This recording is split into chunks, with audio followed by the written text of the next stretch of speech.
Are we live? Excellent, we're live. Hello, everybody. My name's Andy Law, and we're going to be doing a live reaction to a certain grey seer whom we all know and love, who has just decided that now is the time to start heading into the end times for Total War Warhammer. So before I begin, let's make sure, can you all hear me? That would be great if I could have a quick comment inside the comments saying, yay, Andy, you're coming through. That would be great. I wouldn't like to start before I'd just like to get a quick thank you very much for the hello, we can hear you. Excellent. So what are we doing? We are diving into the, I've been told, very gorgeous trailer from our pals over at Creative Assembly, who have apparently finally brought Thanquol to life. Now, do I know anything about this trailer before we go in? Yeah, no. I have no idea. For those of you who don't know, my name's Andy Law. I have written far too much Warhammer stuff. I have mapped more Warhammer stuff. I've done more Warhammer stuff in my life than I can care to shake a stick at.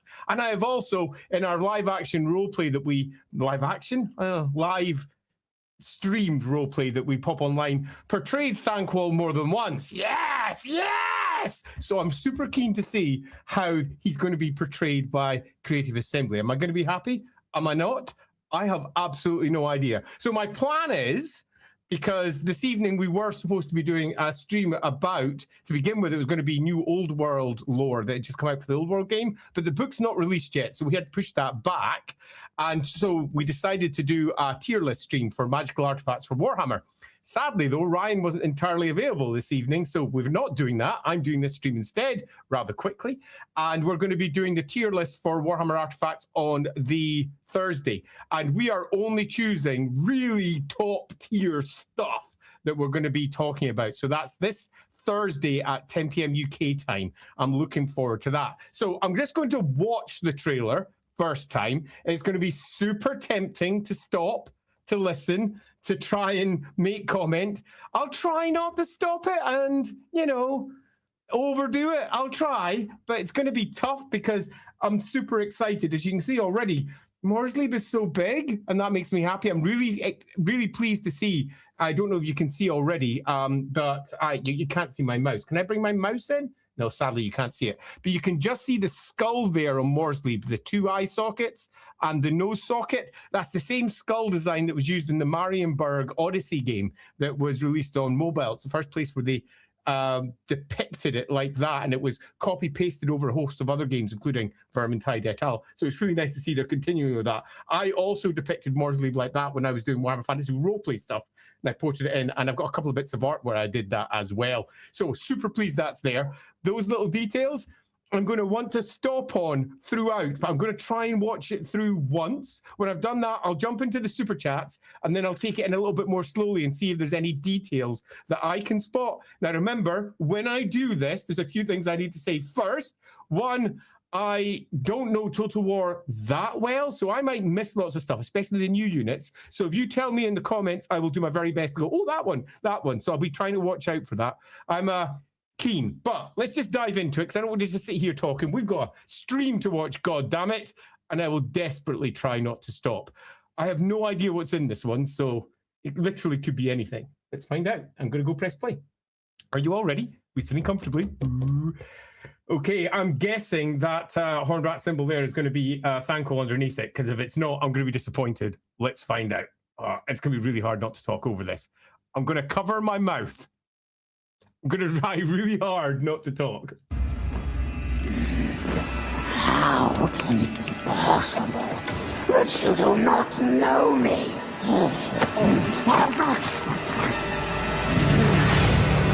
I, masterminder of schemes within schemes. I'm pausing for a second because I've just noticed that my sound is coming out of my speakers. I'm going to put on my headphones because I don't want it to interrupt with your sound because you might get some feedback. Give me a second. Let's just double check that it's coming through from the right place before I move on. Speakers, let's put it onto my kitty cat headphones and then get going again. Apologies if there's any feedback there. Let's get going again. The most powerful of graces. Oh, it's like... Witness now. My plan traps into place. Oh, fuck me, is that? I ally with what things, yes.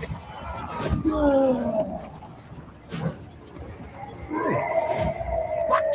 Wait. The right time to catch its They're running already.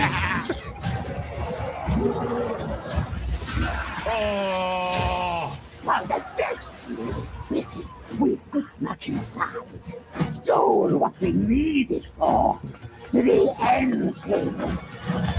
When rottens droned and bone things brittle, I tricked you weak man things out of your nest. I don't think those are Come on, Boris! Prepare to charge. We shall give them a taste of... Oh, shit! Ah! Surprise speech! Oh, he's after Moore's leap. You! Start engine now! Blast smash moon! Quick, quick! You can't stop me now! Not this time! Whoa, will rain down! I like the tolling of the bells. The chosen of the Horde will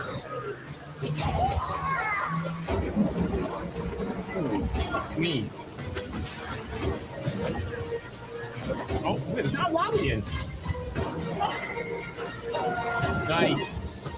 That's not here.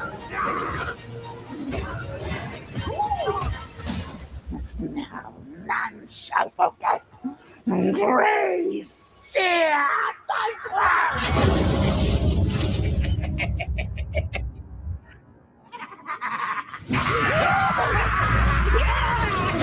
Oh, shit.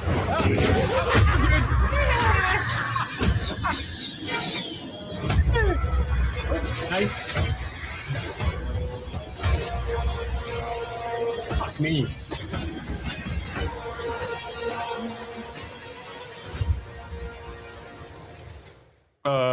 You know, it wasn't that long. Oh, apparently I'm watching somebody else's trailer thing. I just grabbed the first one I spotted online. So that was cool. Really cool. Quite a lot there. Quite a lot to parse. If I'm right in saying that was a pretty strong Elf Slayer reference as well. Right, before I dive in, I'm going to jump into whatever super chats we have first, because thank you very much for supporting the stream. I'll always check you in every single time. Is Andy going to peek his mic? Favorite faction? What's my favorite faction in Total War? The one I mean, I can't help but fall back to Cathay and the Empire, Dark Elves. Do like messing around. In fact, I don't really have a favorite faction. I like playing everything depending on the mood and often whatever I'm doing in the roleplay. It's also really interesting that this entire thing has been set up by our roleplay game as well. And I don't mean we set up what they're doing, in that everything that we've done in our roleplay game is an exact setup for everything that's happening here. I'll not go into that too much for want of spoilers, but I will say I'm very pleased to say that our game fits in perfectly with this. Jonathan says, afternoon, Andy. Afternoon. Hope all is well with you and excited for your reaction. My reaction's super positive so far. Let's move down to Biofood. Yay, Andy! You coming through. Can you find the hidden fishermen in the trailers? I haven't yet. It's like, where's Waldo? But with scales and madness. So apparently, according to Esh and Squirrel, it was Valgeir. So that was Valgeir. Sweet. Yeah, love it. Just looking down to see if there's anything else said there. Yeah, nothing else. So I'm just going to dive straight back into the trailer. And I'm going to go a little bit more slowly this time and see what I can spot as I go. So right at the beginning, as I said already, really nice to see that they've got...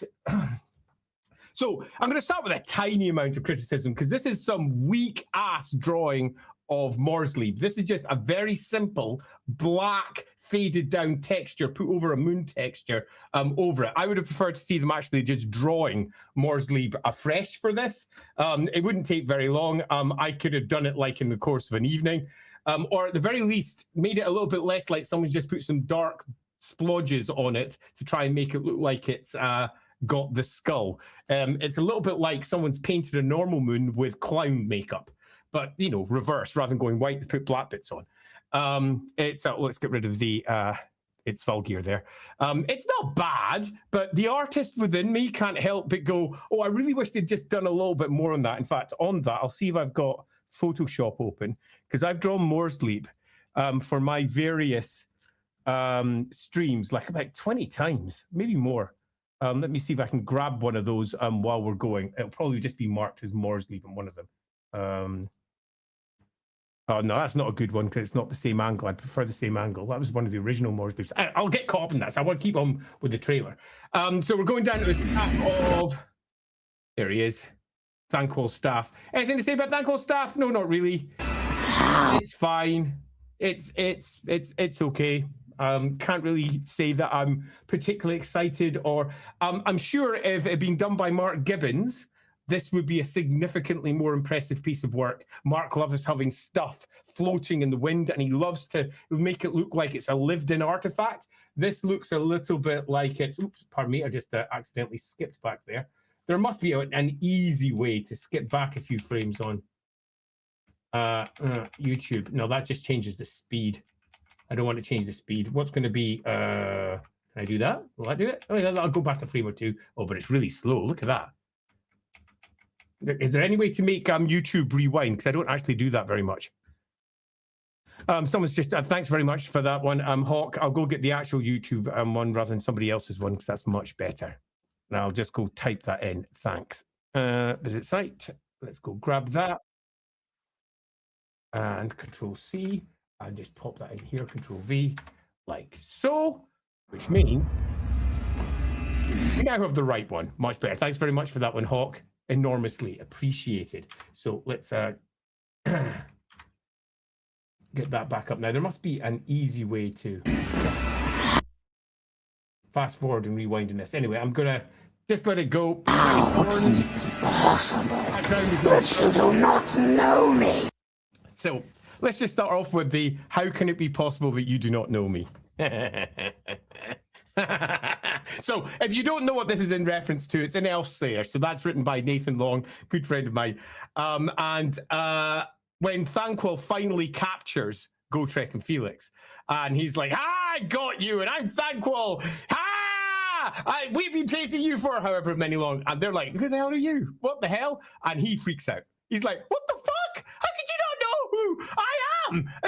This just doesn't make any sense at all. Audio conflicting with the mic sounds. Let me just sort that. I can change the volume for each without much difficulty. So let me just dive in there and change the volume. And tell me if this is better. Is that better? I'm just going back and then go back down again. Right, so yeah, he captures Gotrek. They don't know who he is, and he freaks out. He's like, what the hell? How can you not know me? You have stymied plan after plan after plan, and you don't know me? What the fucking fuck? And his reaction to that is, I love this bit. Yuko pulls out some warp stone, refined and ready for a quick snack, and snuffles it down. Now, why is that? Because he's an addict. He's an addict to warp stone, and an anxiety spike has just run through him. This is his peak moment. He's finally gathered his nemesis to him, and he's not recognized. What the fuck? Out comes the snack. Ah! And he knocks it back to get him ready like he's snorting, I don't know, like a line of cocaine or something. And cracks full of power. Yeah! I've also done a picture of Thanquol for our game back in the day. I should probably maybe bring that one up as well for anyone who wants to see the difference between the version that we did a long time ago. Let me, this is, they don't look that similar. Let's just not do it. I can't see the back corners of that one. I've actually pictured him twice. But yeah, love that. Looking good. He has snorted his, Masterminder of... And now he's into immediately having snorted. I am undefeatable. I, the masterminder of schemes within schemes. Love it. Schemes within schemes. Look at me. Blast, blast. I've snorted warpstone. Yes. So he's now high as a kite. He's throwing magic around all over the place. He's used the warpstone to basically give him a massive confidence boost. And he's blasting the magic around everywhere. Love it. Most power. Gotrek and Felix can hardly give a fuck on this side. Just while we're doing that to make sure I don't fall behind at any point. Hello, Andy. Hope your day's been going well today. How drunk was Gotrek and Felix when Thanquol got them? I'm going to presume not so drunk, because we see a bit more of this later on the trailer, I think. Because I think the trailer goes from current time to flashback back to current time, I think. So looks like drunk isn't quite right, and more just completely outwitted by Thanquol and Thanquol's various allies and captured. I think. I might change my mind on that one in a moment. Hey, Andy, says Unsung Drummer. I'm looking forward for an in-depth lore on the Aeonir of Lorelorn. Most specifically, Ghost Riders. Any book or game recommendations? Cheer. For the Ghost Riders, I mean, there's a little bit inside the archives of the Empire for Warhammer Fantasy Roleplay 4th edition, but there's very little about the Aeonir that's been officially posted outside of the 4th edition of the game. Let's just bring up this one as well, since it was asked by Awesome. Thoughts of the voice actor? Pretty fucking happy so far. I've, as I said, done Thanquol in our game more than once, and he was very much a, yes, yes! Not entirely dissimilar to this. I'm pretty happy. Plus, he also does a good bit of pacing. You can see hear the anxiety in his voice. He starts snorting. And as it comes to the fruition of his plan, he very quickly moves from a pretty standard Thanquol delivery to speeding up to, you won't beat me this time. As he speeds up, suddenly the fruition of his plan's about to come to place, and he moves into fast speed. And I quite like that too. Anyway, of course, we all know he's the most powerful of the Greyseers, because that is what he claims. Love this. Let's find out. Full of Greyseers. You can see the Witness now. My plan traps stutter into place. Stutter into place. Yep, love that. Trap. Okay, so where are we starting here? So I don't know if this is meant to be Nagashazar or not. Is it? I mean, we can clearly see, looking at behind the Warhammer symbol, you can see the great big face of Nagash himself with his massive mitre sitting upon his skulled head and the two gleaming eyes filled with warpstone. We can see the arrival of, or is this the defense troops lining up? Yeah, it is all undead sitting on the outside. So I presume this is Nagashazar? If so, both not what I imagined, and also, I don't know. I think it's cool. I really like this. If it's just Nagashazar, I'm going to take it as a standard Total War adaptation, in that they've got to fit it inside a Total War map. They often make things a lot smaller. Yeah, I like this. It's got lots of elements from the Tomb Kings wrapped into it. It's obviously black and green. The elements from the Black Pyramid there. It's pretty cool. I like this. Okay, one comment there I do think that's worth saying. It's very Necrony. Yeah, it is quite Necrony, but then there's a reason for that. They are both in a very similar, let's say, sphere. Aaron, hiya. I'm sad Thanquol does not brain any of his followers during his rant. Would be good to have a reference to when Skaven by mistake did the same action Gotrek does with his axe and Thanquol brains him. Yeah, actually that would have been quite cool. So yeah, that would have been super cool. Let's move on to see what comes in next, because I'm pretty sure this is where we see the arrival of the Nurgle forces, and Thanquol then explaining. So presumably Thanquol is continuing his speech, doing what Thanquol does. He's a classic, almost cartoon-esque bad guy. He's not quite happy to sit down and say, no, Mr. Bond, I intend to kill you, then kill him. He's going to sit there and say, yes, Mr. Bond, this is my entire plan, as he then explains everything. So he starts with, I allied with the rot things. And of course, yes, yes. So, good start. With rot things, yes.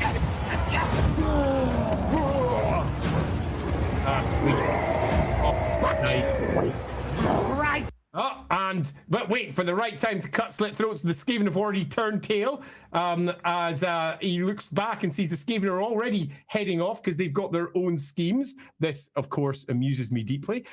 Before I carry on, I'll just check if there's any comments here that's worth knowing. Does anyone know if Andy has seen the new Middenheim Siege map? I, of course, have not. I have been away for a long time, so I've not been paying attention to any of the releases. I know almost nothing. I'm coming into this as blind as you can get. Thanquol thinking Nurgle Forces of Beastmen seems pretty fitting as well. Yeah, I think that's great. The Great Spine Beast on the side of the frame. Oh, cool, I missed that. Thanquol has to explain his schemes because they're far too complex for lesser minds to comprehend. Yes, they are indeed far too complex. Time to cut this house. Oh, okay, go up 3 times. Oh, nice. Oh, my gosh.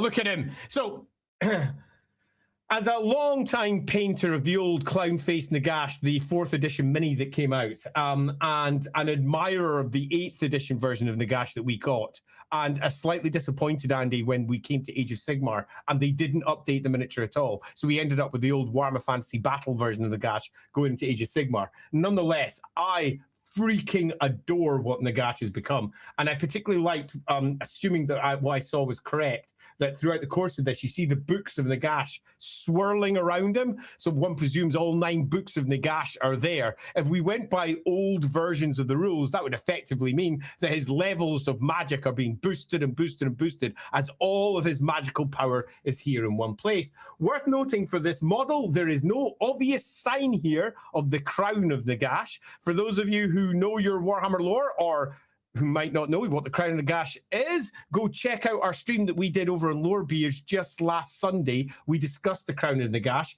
I don't see an obvious version unless you want to claim that that mitre is a reformed version of it, which you could do so.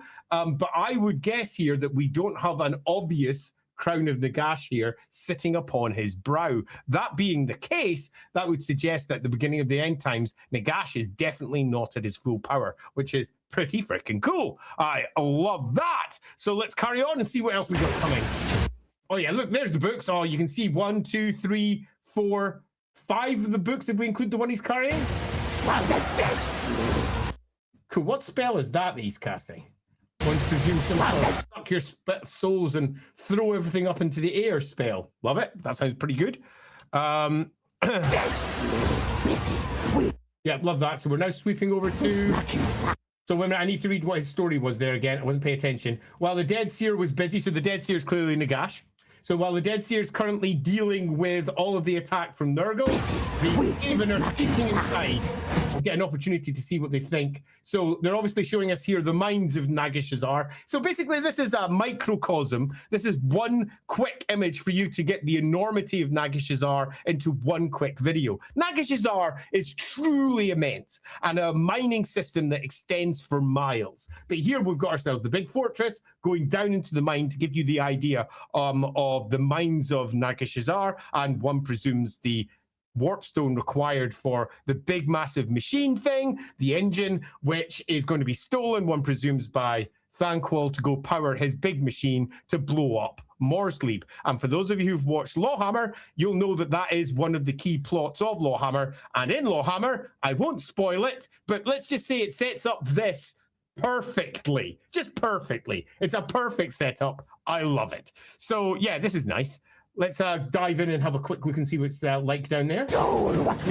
Loving all the black rock of Nagashazar. That's lovely. Everything green lit, obviously, because of the references to the warpstone that Nagash consumes and how green lighting is the core of that, which, as we have said already, does look very Necron for 40k. And here we have the Skaven skittering in underneath the cover of war to presumably steal his stuff. So to steal what he needs for the engine. Here they come. Yeah. So is this Middenheim? If so, it's a tiny version, but I nevertheless love it. I presume this is supposed to be Middenheim. Middenheim both doesn't look anything like this, but also does. I love this as a version of it. Total War version, it's almost perfect. It's definitely a thing. Let me just have a quick check of the comments. Any super chats? No, there wasn't. Excellent. And yep, apparently it is. Thank you very much for confirming that there. Hawk, yep, Middenheim. So we get to see Seven Griffin. We've got ourselves a dwarven balloon coming in there, I presume. Okay, so what do we have here? We've got... Okay, cool. We've got a Hurricane Alien. We've got Boris Todbringer coming out there. Some White Wolves. I presume that's Valgeir sitting there. Anything else? Or is that Valgeir coming in? No, that one looked like Valgeir because he had the thing. So this is presumably, I don't know, a Midden Marshal or something coming up to him. I tricked you weak man things out of your nest. Oh, because clearly it's going to happen in Middenheim. I tricked you, weak man. Oh, so he clearly went up to Boris and went, "Hey, Boris, don't go out, you idiot. You're being tricked." And he's like, "No, I'm off out there. Presumably there's a story for this. If it's not, Khazrak One Eye's out there and you should go kill him." I'll be enormously surprised because they always recycle the same stories. I'm almost certain that's going to be. Let me just check that. Apparently, that's a seneschal of the White Wolf. So equivalent of a Midden-Marshal or something similar. Love it. Love it. Love it. So anyone else? Oh, there's Felix. You can always tell because of the lovely cloak. So, this is the story clearly of them going out, having been tricked out. And I did think I spotted a screech when we came through this first time. So presumably, is that Knight's Panther? If so, they don't have black spots on their Panther pelts. That's interesting. I suppose that's meant to be Knight's Panther. Oh, thank you very much. You kick ass, Antonio. Love you loads. Thanks for the support. You kick ass. And over it. Is that right on the... Oh, and it's just been said there by Draymond as well. Just bring that one. Gotrek is to the left. Yeah, I just noticed him there. All muscles to the left. So we have both Gotrek and Felix definitely here. I might have missed other characters because maybe they dropped Malachi because we are in the north. Did anyone spot him? That could be a fun one. I'll get to the GM blogs after. We're hopefully returning to those pretty soon. I've had one heck of a time this past wee while. So apparently we have Knights of the White Wolf and... Knights Panther in the game, so that does make sense. It's Knights Panther. It's Knights Panther. I'm a little surprised that there's not many black spots in them. Panthers, after all, as the Knights Panther, and somewhat beautifully originally depicted by John Blanche, have the leopard-style spots down them. A little surprised not to see them there, but it could just be the angle that we're in. So the Thunderbarge was the Spirit of Grungni. Thanks very much for that one, Ben Fisher. Nice. Right, so let's carry on and see what we've got the Ragnarok. Oh, Beastmen, sir. These aren't the Beastmen, so they've been tricked out. I see. Out where? Well, we can see what they're up against. Marvelous. Prepare to charge. Here they come. We shall give them a taste of... Oops. We'll give them a taste of mid and blow. Fuck. Should have brought more wizards with you. As zapping in from behind, is that Screech? Because I think pretty sure it was Screech. Yeah, saw the Great Spine Beast there, by the way. Hawk looking cool. And let's see, we're zooming in and we're seeing lots of mid-hand shoots down the right. Oh yeah. Oh, I love that. So he teleports around all the battlefield, assuming that it is Screech. And I love that. And I presume that the game's now going to have ourselves a big teleporting Screech all over the place because we see him teleporting in.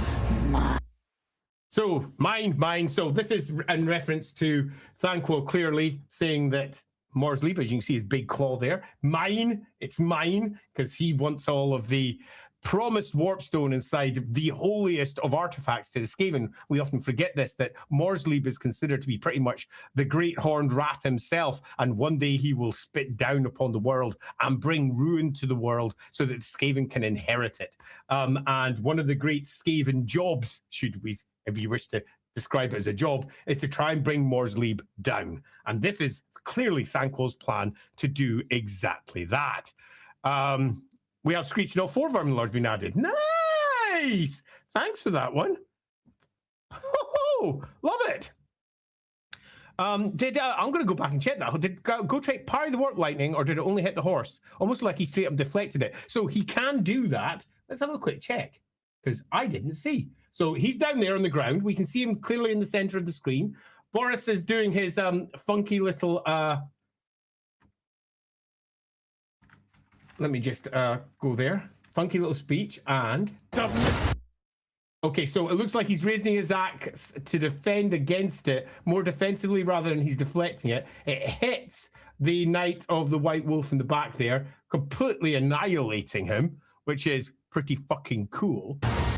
Continues to flash out from there, sends the Knight flying off as Gotrek axe up, is not affected by the spell at all, and then it zooms over, so you don't quite see whether Gotrek's actually parrying. I love that. You started now. So I like the quick tone change. He's done his speech. He has explained to Gotrek and Felix that I'm about to inherit the world. I am going to be elevated higher than anyone else. No one will forget the name of Thanquol. I kick ass. I chew gum. You are captured and you are weak. However, Thanquol is a creature of fear.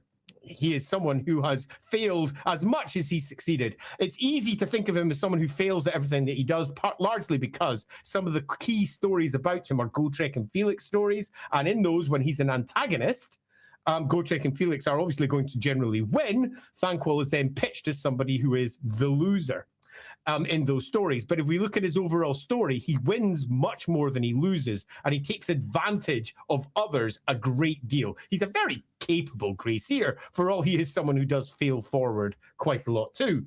But his awareness of that is very quickly, and I think accurately deployed here by the deployed or used by the voice actor, who has quickly changed tone immediately. It's gone from, I've told my story, now I'm going to ensure it's executed quickly. As he's like, you, start engine now, blast, smash, move, quick, quick. It's like, I've done it. I've done the thing I need to do to make myself feel as big as I should be perceived to be. But now that I've done that, I'm aware things might go wrong. Go get the job done. Now, the idea of using an enormous engine to take down Morrslieb is not a new one. It's been kicking around for a while in various publications. And it was something that was a core part of the end times. So it's nice to see it popping up here. It's also something that's depicted as part of the story of the enemy within in Warhammer Fantasy Roleplay 4. But that's set some 12, 15 years earlier than this. And that attempt to bring down Morrslieb is supposed to, if you stick by the events inside those books, probably fail, but it might not. And if you want to see a depiction of that and how that might turn out, do go and watch LAWhammer, because we cover all of this. We have Thanquol, we have all the rest of it inside those adventures. So you can watch that on this channel right now. But I will admit it's quite late in the day. It's like 60 episodes in. So it'll take a wee while for you to get to the point where the Skaven start showing themselves. But the Skaven, the first time you see Thanquol is in episode like 3 or 4. So he's really near the beginning of the adventures. Anyway, I'm getting all excited about what he's about to do. So he's telling them now to go blast, smash the moon. I'm just going to bring up this one because it amuses me. Thanquol, I am not Skeletor of He-Man of Eternia. Yes, He-Man. I'm not He-Man. I mean, Skeletor. Yeah, I like that one a lot, Antonio. That's great. Anyway, let's see how it moves towards its conclusion. Blast, smash, moon! Quick, quick! You can't stop me now! So both done to ensure they're still there, and done to do his self-aggrandizement that he must do. You can't stop me now. Not this time. Oh, yeah. Not this time! Not this time! And they're still a little bit like, who the fuck is this guy anyway? When did we even stop him? Skaven are just Skaven. Why are you so mad, bro? So we then get the tolling of the bells. I don't know if you heard that, which I really liked. Okay, so clearly not good things are about to happen. We've got the lightning bolts coming down, and you can hear the tolling of the bells. 13 tolls are the arrival of the Horned Rat, and presumably when this great engine will be set off. So the Warpstone will rain down reference is the fact that the great engine, when it's set off, fires an enormous beam using the Warpstone that has been secured from Nagashazar, and fires it up at Morrslieb, where Morrslieb will, presuming that it works, shatter. And then it will rain down from the heavens onto the Warhammer world, which obviously would be pretty bad. It's an ancient prophecy of the Skavens, where the Skaven very much have had handed down to them from the Horned Rat that one day Morrslieb will spit down upon the world and ruin it, and the Skaven will then rise up from underneath and take over the world. The old lines, you see it on many old banners from the 4th edition of Warhammer Fantasy all the way right to the end of the end times. We shall inherit. That's their belief that they will inherit the world. And this is the great engine that Thanquol intends to use to bring about that prophecy. Now, you might go, prophecies? That doesn't sound very Skaven-y. Wrong. The Skaven are hyper-religious. The Grey Seer is basically a high priest of the Horned Rat himself. So they are right through to their very hearts, prophets of the great white-furred Skaven, blessed of the Horned Rat, and prophets of the Horned Rat. And they are there to do the Horned Rat's bidding. And yeah, Warpstone will rain down, apparently. We shall inherit. Let's find out. Fire, so it goes green. It's a pretty large shard sitting at the top. Now, you might go, it doesn't look that big when we're up here, but particularly because these look like rivets, and you think that they're almost Skaven-sized rivets sitting on the side of the engine. But if we dial back to how big this thing is in the first place, as we move up to it, we can see, look at the size of it.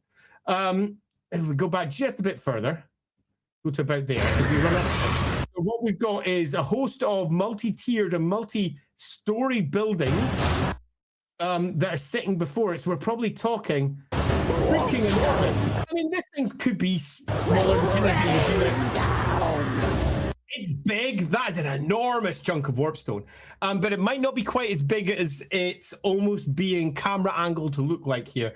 The version of this machine that we had inside LAWhammer, I think might be about the same size as this. But our version had the warpstone shard right in the center, somewhat like a lightsaber has got its kyber crystal sitting in the center of it. And it had a great set of lenses after the warpstone to magnify and intensify it. And indeed, that thing goes off and gets sent through all those lenses, most of which crack and explode as it then fires up towards Morsley.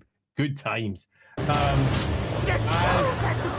He then steps off from his platform onto the 912. And then we got our quick run through of and yeah, I saw this last time. I want to double check. Was that Lamians? They look like Lamians. I need to check that again. Yeah, that's a freaking Lamian.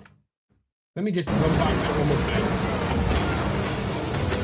Right, so that's the engines moving. Oh, I love the wheels they're running. So that is a Lamian. So is that. That's two Lamians. So we're getting sisterhood stuff for the Lamians arriving. Love it. I kind of like Lamians, so nice to see them actually making an appearance here. That's definitely Lamians getting eaten here. But it makes sense because this is outside Nagashazar.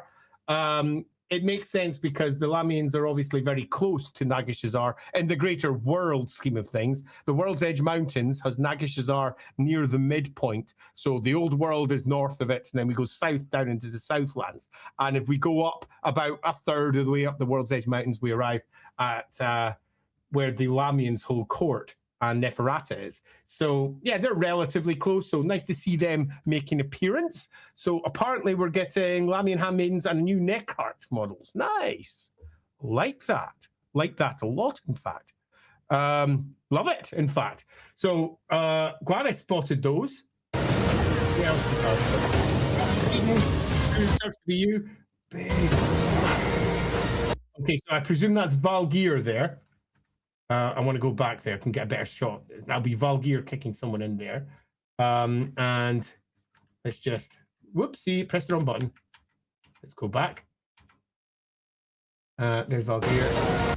Right, Boris arriving with presumably white wolves. So if we're going by white wolves as they're described, the big, huge, holy white wolves, these are too small. By some measure, white wolves can be ridden by people if they could somehow tame them. Not easily done. They are, after all, the blessed beasts of Sigmar, of Ulrich, pardon me. But if these are blessed wolves of Ulrich, then they're about, I don't know, almost an eighth of the size that they should be. If they're just normal white wolves that you find in and around the forest, so like hunting wolves or wolves, yeah, these are fine. These are classic war wolves that you would find throughout. Let's see the comments are saying on that. Oh, these are just warhounds. Great, good to see. I'm glad to see that they're not actual white wolves. That makes me happy. And let's see what we get next. Oh, so what's that? Was that there we go. Is that Clan Pestilence like slavey things? Are these the what are they called? Damn it. Pus bags. Are these the pus bags? Are these the equivalent of the slaves? Are there pus bags you think will have a mechanic where they explode if you bash them in? They're basically the worst of the worst troops, if so, the worst, lowest Clan Pestilence Skaven slaves. Let's have a quick, well, there's a Tutagan Guard there as well, so pus bags and the Tutagan Guard. Lovely! I love the Tutagan Guard, me. And yes, loads of, yes, they will explode! Ha! Love it, Godzilla! Thanks! Really glad you said that. That makes me very happy.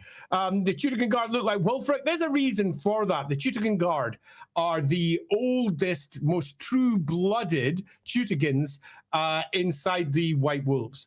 And they are personally responsible for a whole host of things inside the High Temple of Ulrich in Middenheim. They're all pure-blooded Tutagans. And the Tutagans were originally a tribe from the north, which is a thing that's worth making sure that we say. So love that. That's cool. Anything else I'm going to spot here?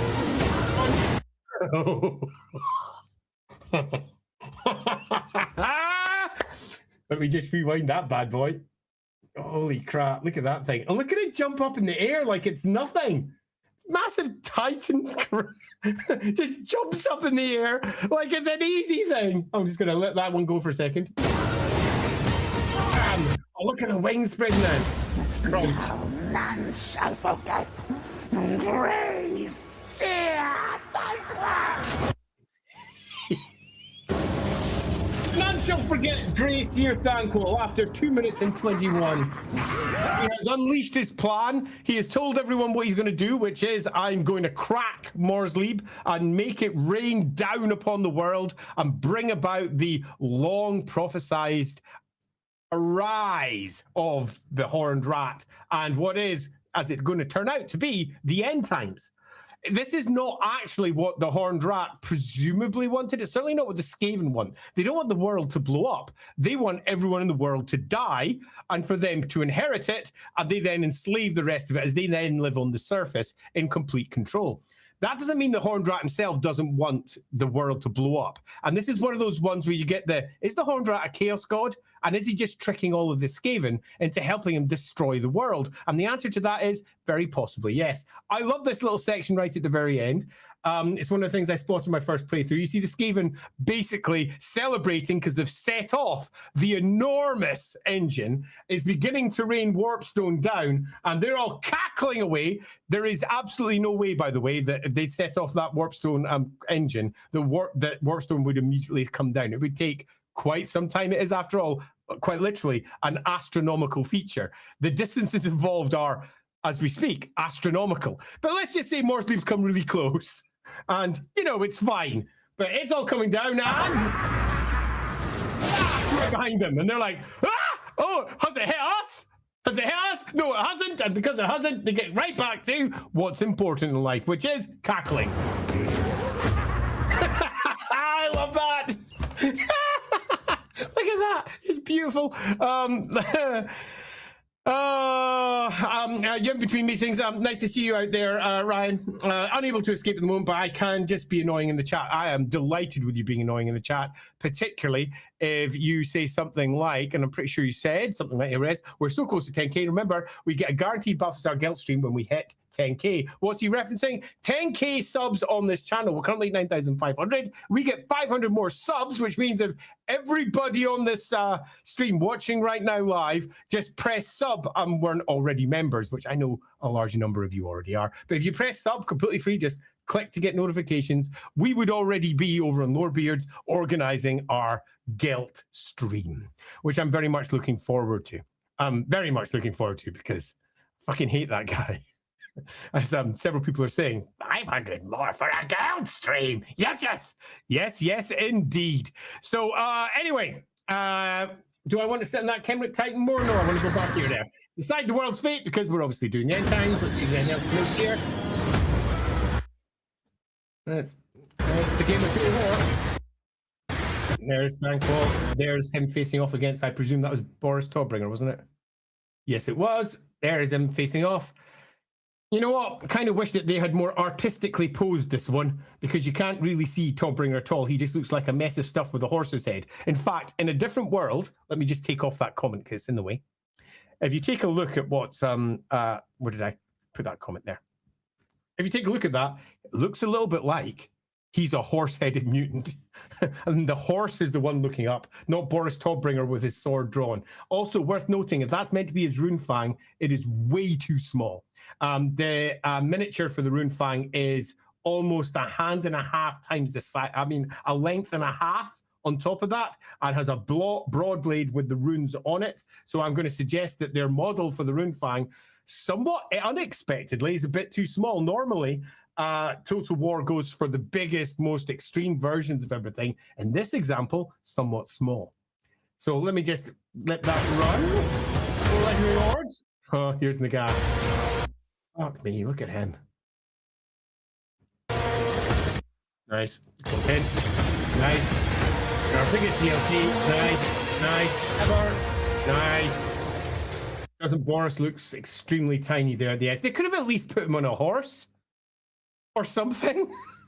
just to try and make him look like he's not the poor man's. I don't know. Nagash just looks so awesome. Look at God, kid. Look at. I mean, they could have. This is thigh biter, not peak leveler. Yeah, it is pretty small. Also, if Andy's down for it, feel free to send him the relevant articles to check out the units. Oh, that would be nice. If that can be very quickly sent over. I will find some of them interesting. I'll be very keen to see. So, did I miss anything in that trailer from that run through? I almost certainly missed a whole bunch of stuff in the background because I've not obviously watched this one before. Is there anything you think that I should have caught that I haven't mentioned? Possible that you do not know me. Yeah, I love it again. One more time. The Elf Slayer reference right at the beginning. So, in summary here, we've got ourselves what I think is a fucking brilliant trailer. We've got a trailer of Thanquol, beautifully voiced. I was worried about this one, largely because I'd done it myself. I'm no voice actor. And everybody said, you've done a great Thanquol. And if they'd done it worse than me, I would have been sad because I'm not a voice actor. But fortunately, not the case. It's great. We've got ourselves Thanquol, who's captured Gotrek and Felix, starts a speech. We go back in time to see how he was captured and indeed how his whole plan for blowing up the moon is about to come to pass. And then at the end of the trailer, he heads off and blows up the moon. So, yeah, pretty happy with that. It's really nice. So let's see if there's anything. There's a Mortarch next to Nagash. Is there indeed? Okay, let's pop over to the Nagash section because that would be pretty cool. Chosen one, the Horned Rat will rise. So we're talking about here-ish, is it? Oh, look at there, Nagashes are. Cool. Let me just before this. We should be about here.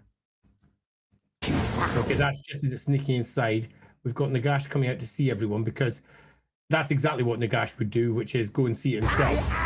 With rot things, yes. Okay. What is it that I should be looking for? I'm intrigued. Intrigued. Or is it a Morghast that you said? Oh, Morghast, not a Mortar. Oh, heck in there, I got excited. But wait, the right time to cut their throats. Most treacherous, David. What a freaking love that. While the dead sleep, it's not inside. I didn't really see anything beside Nagash there. At the end we see, oh, do we? At the end we see Gotrek and Felix running away. Now that I missed. Okay, so is that right at the end as the camera slips off about here-ish? No, none okay, shall forget. Grace, steer my cloud. Okay, is it after this? Okay, so are they running away at this point? No. Yes, they just ran across the front of the camera. Oh, that's a really good detail. Thanks very much for that one. We just skip back a couple of seconds. You see them run past the camera. Let's go back just a bit further so we can see it properly.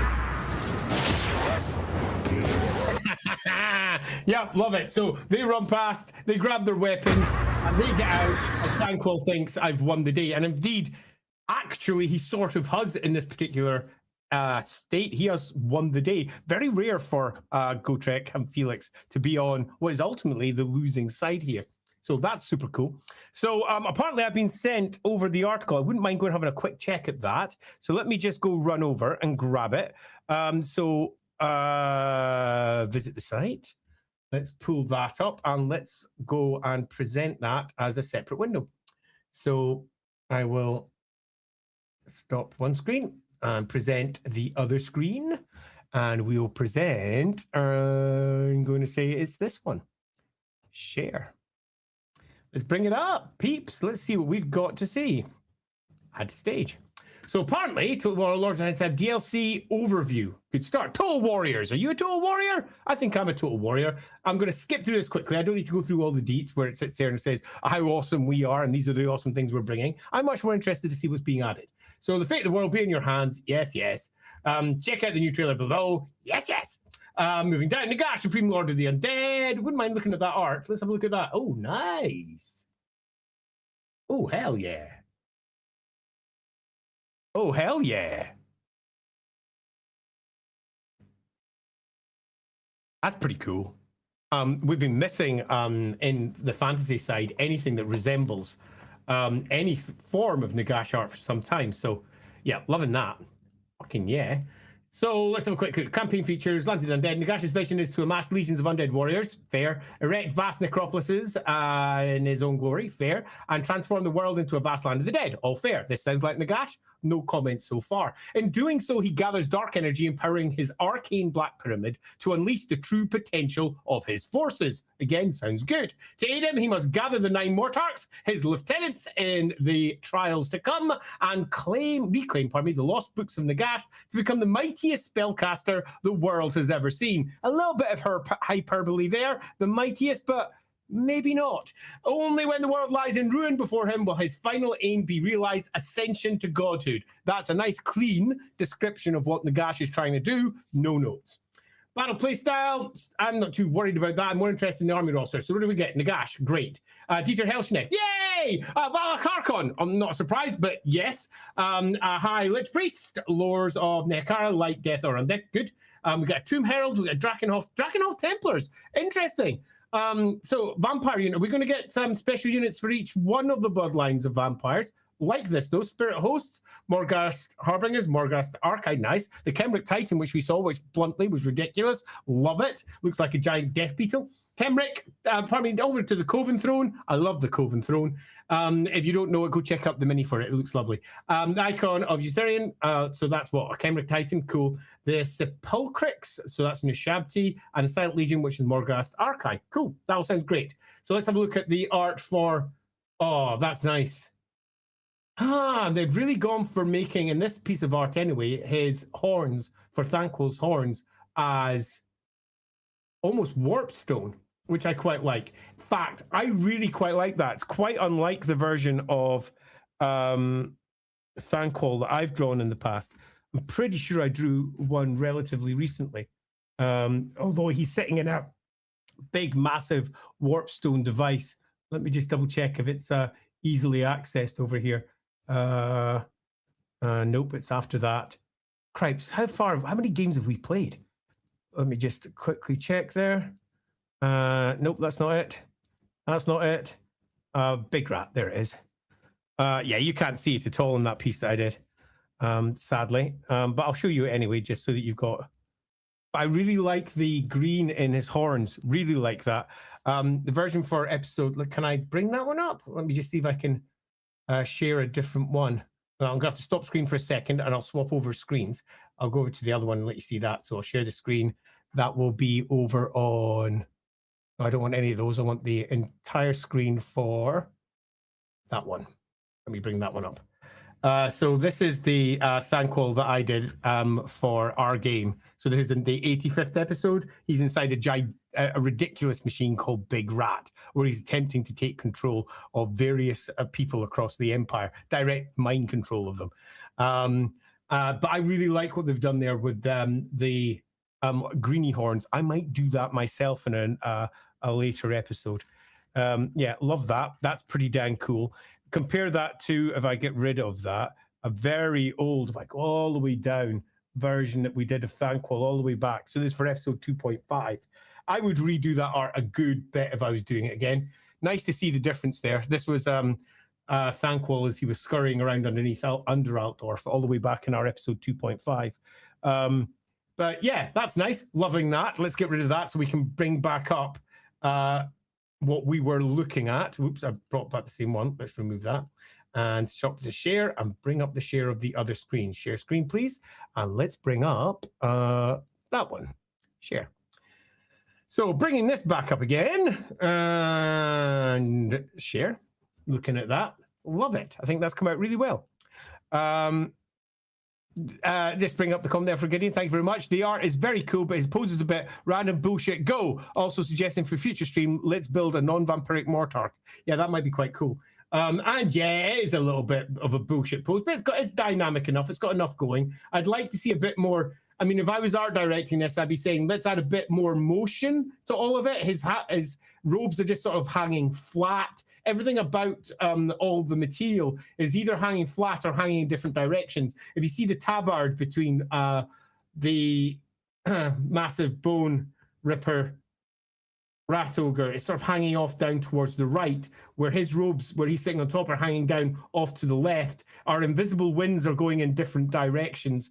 The smoke that's coming out of it is billowing off more to the right, where the one on the left side is going off to the right. The smoke coming out of the back is going off to the left. It's a mess of invisible winds, and it's not even a whirlwind of invisible winds. It's just a bit of a mess. It'd be nice to have a bit more coherence in that, but I love that image nonetheless. It's super, super cool. I'm not going to be hating on this one at all. Bringing up there, Druzina, are there any Skaven who hate Clan Pestilence? All of them. Clan Pestilence were at the heart of one of the greatest civil wars of the Skaven. The very civil war that pretty much has wiped out the Skaven from the old world game. They're almost starting to make a return at some point. But it's a civil war that completely changes all of Skavendom. And Clan Pestilence gets so powerful that it almost wins over all Skaven, all the clans. But it's eventually, push come to shove, beaten back, particularly because of some of the failures that it has to wipe out places like, for example, the Empire. So they all hate them. They all hate each other. Skaven are not known for their great loves and, let's say, strong relationships that aren't based on mutual hatred. So, yeah. He has Warps and Horns in the End Times AOS mini. Oh, I see. Do you think they've gone for the AOS option? And just that, because it's not what he has in the old Warhammer version. I quite like that. I am not against it. I think it's pretty cool. I'm totally here for it. Andy, check your DMs for me in Discord when you have a second. I'll go do that right now. Apologies for not seeing that when it came in. Let me just run over there now. Oh, you're just giving me all the stuff. I've already got them there. So, yeah, cool. All righty. Let's get past this and see what we've got from the Skaven Mastermind plans of diabolical proportions. What does a diabolical proportion look like in comparison to a normal proportion? I'm not sure that that is the best choice of adjective. Diabolical just means devil-like, I suppose. That doesn't sound like it's a big proportion. It just sounds like it's a diabolical. That means no sense at all. This requires a copy edit. Leading Clan Scrutin. Oh, nice. So we've got him leading Clan Scrutin. So if you don't know, Clan Scrutin is effectively the Grey Seer clan. Clan Scrutin is often, not always, sighted in and around Middenheim, and nice to see him at the head of Clan Scrutin. Good detail. The guileful Thanquol rides to battle atop his faithful rat ogre bodyguard, Bone Ripper. I mean, is it Bone Ripper or is it just one of his Bone Rippers? Epic campaign features his master plans. What's he doing? He's trying to make master plans, raising secret armies. Yeah, he's doing stuff. I'm not too worried about that. Thanquol can deal with all those himself. I'm more interested to see what you get. So you get Thanquol. Cool. Bone Ripper is ability to new mount. I mean, obviously, Screech Vermin King. It was, of course, Screech Vermin King. Vermin Lord, Corrupted Warp Sea. Oh, so we're getting all the Vermin Lords. Storm Fiends, nice. Husbags, it was indeed. Thank you very much for confirming that in the chat. Warp Doom Magma Cannon. Cauldron of 1,000 Poxes. That sounds fun. Regiment Renown is the Scatterfire team. So Rattling Cannons. Death Vermin, which is a special Storm Vermin unit, and their Virulent Batteries, so a Plague Claw Catapult. Sweet. So Boris Torbringer, the one I'm looking forward to sort of most. The Electric Count of Midland, he is a favourite character of mine and someone that I have depicted more times in our version over in LAWhammer. Indeed, why don't I see if I can find a picture that I've done of Boris as well as I'm chatting, because Boris popped up in one of our episodes. In fact, he popped up in more than one. He popped up all over the place in our episodes because Boris was and still is a core NPC inside our campaigns. It's not until you reach the Middenheim sections before that pops up. Can I see it? Oh, I can't. Oh, no. I might just have to skip by. I can see everyone else. I can see everyone else, everyone but Boris. Never mind. I'm just going to not dwell on that too much because I want to see what we get from this particular one. Everybody loves Boris Torbringer. I'll check out my bit of art in a moment. Campaign features. Well, anyway, let's do Command Boris Torbringer. Good. Electric Count in hand. Yes. Beloved of the Wolf God Ulrich. Yes. Boris seeks to defend the Empire from destruction and slay his nemesis, the Beast Lord Khazrak. One Eye. Sounds fair. By defeating the enemies of the Empire, Boris raises the fervor of his faction, which presumably is the Ulrichans. This enables him to develop the Great Temple of Ulrich, enhance its 6 sacred sanctuaries, and perform great winter rites. I am going to play it for that alone, because I have a version of Middenheim that I've built for my own games, and the extra bits that they'll have added there, I'm just going to hard code into my version. I have a large map of Middenheim, which I've been building as well, which makes their Middenheim look quite small. And I would like to see what the 6 sacred sanctuaries are and figure out where they are in my version of the Grand Temple of Ulrich in Middenheim. Sanctuaries provide numerous permanent bonuses to his faction, and as they're upgraded, the flame of Ulrich grows ever brighter. If you don't know, the flame of Ulrich, which is the white flame, it burns cold, not hot, of Ulrich, is one of the holiest spots and arguably one of the most important spots in all of the Warhammer world. It is the top of the great rock upon which Middenheim is built. So Middenheim, if we go with its traditional description, is a great jutting rock out of the surrounding landscape. And the top of it has been punched off by Ulrich at one point in the past. And where he punched it and directly hit the giant rock is where the great fire of Ulrich, the great ardent flame, the white silver flame of Ulrich springs forth from. And it's super important to Warhammer as a whole, as the End Times lore effectively discusses, because it's all about, in the end, Chaos trying to take that flame. So what do we have here? He's wielding Legbiter. He's gone for Legbiter, not Pete Cleveler. That's a shame they went with the Legbiter name. Boris Stormbreaker is a fearsome melee combatant. He's also a legendary veteran general. Yes, of course he is. Let's see what we get. Boris Stormbreaker, great. Emil Valgir, love it. Seneschal of the White Wolf, interestingly went with that for the Lord and not Midden Marshal. Priest of Ulrich, not a surprise. Wolfkin, cool. Nice to see the Wolfkin are going to be there. Hunting Hounds, which is what we were discussing earlier in the stream, love it. Warriors of Ulrich, obviously. Teutoburger Guard, Knights of the White Wolf, Knights Panther, a Celestial Hurricanum. I spotted that in the trailer. Super pleased to see it there. Regiment 9 is the Order of the Axe, Teutoburger Guard. So the Order of the Axe were added to a book called Ashes of Middenheim. And the Order of the Axe were a special group within the Teutoburger Guard. You might be disappointed to hear they had fallen to Khorne. So if we go with the original version, this is the Khornate unit, which is genuinely hilarious. Hey, yeah! Hey, come on in, come on in, come on in! Okay, so the reason I was like, hey, check your messages is because the first thing I sent was, I'm almost done. Can I come hang out? Oh, I missed it entirely. Yeah, I was come like, hang out. Yeah, I'm delighted for you to come hang out. Woo! You can also cover the shit that I'm not realizing. So I'm being rather amused at that. I am mostly just here to listen and add commentary. I want to make that clear. I am currently amused that they went with the Order of the Axe as the Regiment of Renown, because that is literally the order that falls to Chaos in the end time, no, before the end times. So that one falls to Khorne. Fucking amazing. Hey, that's perfect for the End Times DLC. It just is, isn't it? The Fellwood Brotherhood. I've never heard of those. Fellwolf Brotherhood, so that's a fun one. And the Hounds of Ulrichsburg. Sounds like they've just added and made a new one up for the Hunting Hounds. So, yep, that sounds cool. Let's have a quick look at the Glotkin art. What do I think? Oh, that's quite fucking awesome. Look at that. Fuck me. Yeah, the Fellwood Brotherhood was one of the, for a lot of these units, they just pulled, I don't know if you remember the End Times books, but they had like the pages where it's like the armies and they just had a bunch of random things. They just grabbed them and turned them into units. So it's just they're apparently are just they're an inner circle Knights of the White Wolf group. That is fucking awesome. I'm just taking a moment to pause and look over that. I'm so happy Gutrot Spew made the cut. Look at all those tentacles. But not just that, look at the lighting. Really nicely picking out the core characters there so we can see them in comparison to the art around it. That is picked out beautifully. Yeah, really like that. Gorgeous piece of art. So destruction and decay as the Glotkin, mighty champions of chaos, and marked by Nurgle. I mean, sure, that's the important detail. Are they?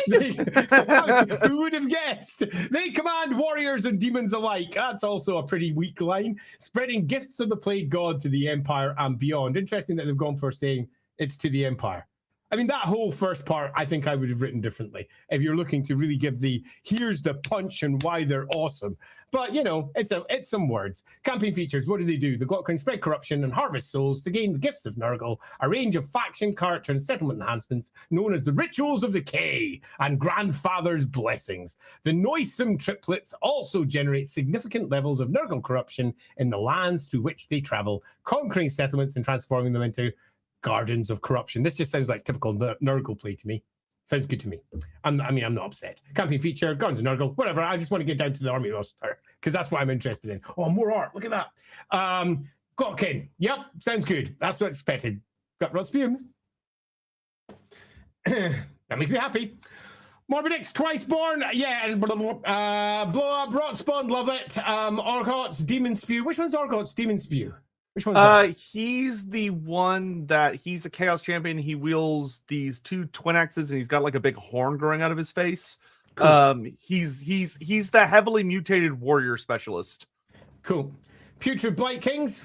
Sounds good. Giant Spine Chaos Beast. I did not see that in the run through the trailer, so I probably missed that. Or I did see it. I did. It is in the trailer, but it's kind of hiding off to the side. Yeah, that's probably why I missed it. Flarekin, saw those. Chaos Siege Engine, saw those, had those pointed out to me as well. Basilisk, I didn't see the Basilisk. Is that in the trailer? Yeah, if we go back to the trailer, I could actually point out a couple of random things. Oh, yeah, I'd love to have some extra random things pointed out to me. Sons of the Last Plague sounds good. The Bane of Vittengast and the Repugnance of Brass Keep, lovely. And take a look at that. Yeah, I will always find it funny that Brass Keep always felt like it was supposed to be very much a corn place because it's Brass Keep. And then in the end times, Games Workshop was like, no, it's a Nurgle place. Yeah, it makes no fucking sense at all. Okay. Okay, I'm pretty disappointed with this, actually. You know why I'm disappointed? No art. And we have art for the rest. We will... Yeah, there is some cool Neferata stuff that we'll look at in a second. Look at that. Look at that! And then... look at that. What do you think of the toddy piece? I thought the way the person designed the Beastman was kind of interesting because it felt to me kind of like someone who had Beastman described to them as opposed to someone that's like, because like they look good, but they're a lot more muscular than I'm used to seeing Gores depicted. Yeah. What I don't like is the old is I suppose that's supposed to be Valgeir in the background. He looks like he's just no, that's just the generic Wolf Priest. Oh, the generic Wolf Priest looks like he's just been pasted in the background. Yeah. It's like, I've got a bit of space. What am I going to do with that? What I'm particularly amused by is that they've taken some of the art direction that I did for the Middenheim piece for the, what was the Power Behind the Throne Companion, which shows Middenheim. In fact, I'm going to bring up that piece of art. I'm going to go find that so you can compare it. But to make it match the version that Total War has done, they've brought the city from being just up in the peaks all the way down to the ground. Power Behind the Throne Companion cover. So the companion cover that I did for Power Behind the Throne gives the impression that the city is like this. Let me just see if I can... I've only got eBay pictures. Go on, give me a proper picture, please. I don't want to have to actually find it on my hard drive. That would be like a pain in the neck. I've got the original of the image hidden away somewhere because I obviously did all that'll do. It's just a book. It's not the best image, but it'll do. Yeah, I don't think it's AI. People say in chat because it's very consistent across the whole piece. Like everything is very like it's a stylistic choice. Okay, I can tell you it's not AI because that sword is drawn terribly. If you want me to pull the image apart, I will. I've been trying to avoid doing that because I don't want to be too negative in these things. This is a terribly small image of the Power Behind the Throne. Let me just Control-C, go grab a different version of that. Yeah, in fact, I'm going to do that before I get onto that because I do want to discuss that. If you take a look at the sword, the angle of the hilt as it comes out from the fist is going back into the picture. And then we go to the fist, which isn't holding on to the sword hardly at all. The fist is drawn through the sword. Then we get to the, what I presume is supposed to be a rune fang. It's a tiny example of one. Yeah, it's more like a rune knife. It's got the cross piece, and the sword is also going back into the picture, which means that the hilt is going at this angle, and the sword is going at this angle. It's not a well-drawn sword. The body going into the shoulder is wrong. Boris, his legs are all over the place. There's lots of anatomical issues. Yeah, sure, the image as a whole looks pretty awesome. But yeah, this is probably not AI because it's not drawn well enough for modern AI. Modern AI would not make those Is this mistakes. the piece you were looking for? Yeah, that is the piece I was looking for. Thanks. Yeah, so my art directed this one with JG O'Donoghue. Yeah, I will show. And you can see the rise of Middenheim in the middle here, and you can see the curve of the great causeway that leads up to Middenheim. But the city here drops off for thousands of feet down with a sharp incline because there's no houses or buildings going up the side of this escarpment because it's really steep. So that's quite unlike the version that we get in Total War. Just two different versions. There's no right or wrong way of doing it. Actually, while we're here, let's grab a couple of super chats so I don't lose those, including the all-important, oh gosh, I've missed a bunch. Let me just go back and make sure I don't miss those. A diabolical proportion is 66.6. Diabolical 66.666. That's good. That's good. I see you doing there. Diabolical proportion. I love that one, Gideon. Okay, I'll let that one go actually. Sir Panza, would you say you're more handsomely rugged or ruggedly handsome? I would say ruggedly handsome, obviously. Handsomely rugged. I'm not rugged at all. I'm more ruggedly fat just now because I've I've been sadly very ill for a long time, and I decided the best way to not be ill anymore was to consume every calorie in the house. I did a really good job at consuming every calorie in the house. I think I should be praised. Antonio, jump scare, jump share, jump shear, jump scare.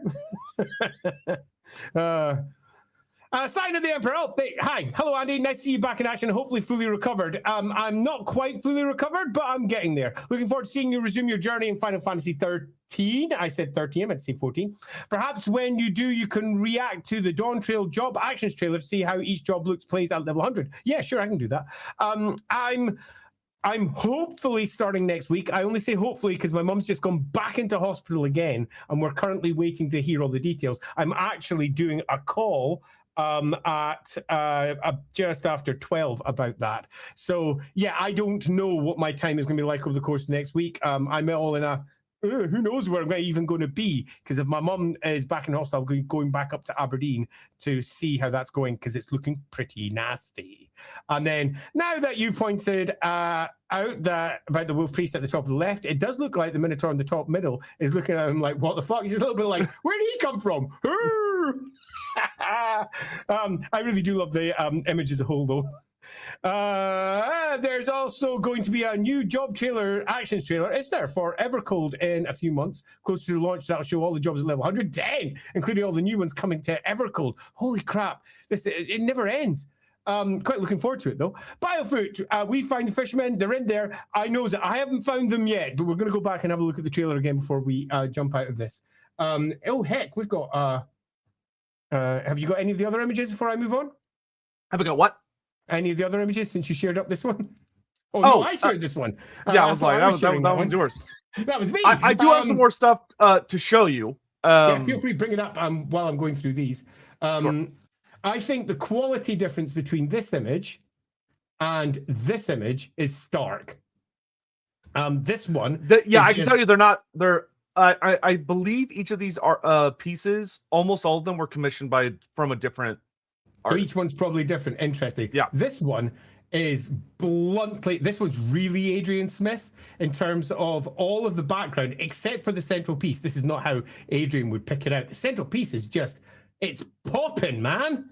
Really like that. But yeah, they are quite different. Let's go back to Nagash, because you can't go wrong with Nagash. You can look at them there. And Neferata up in the corner there, I presume. Yeah, it's yeah, I like that one a lot. Although it does a little bit like he's squint. like you should just straighten the body out a little bit. Yeah. Anyway, let's bring up them there. Hail, Andy, consumer of calories. I am indeed the consumer of calories. There was one day where Mom would be proud. I think I ate almost 12,000 calories, and I was still feeling hungry at the end of it. I was so ill, though. Champion of the Great Maw, may his glory only be exceeded by his gut plate. I'm not sure there's a gut plate large enough to cope with my belly right now. I so need to lose some weight. He does look a bit more like Skeletor in this one. I agree, just to drop up Alpha's comment there. Yeah, so what is it that you've got to show? So we have, I actually haven't seen this yet. But we have the oh, it's weird how it does that. Okay, move that, put that back up. So we here have we the intro, the little character select movie for Neferata. Oh, look at her. She's really looking like the Age of Sigmar model now. Yeah, so they just used the End Times model because that's what GW was like, you have to use this. Yeah. But so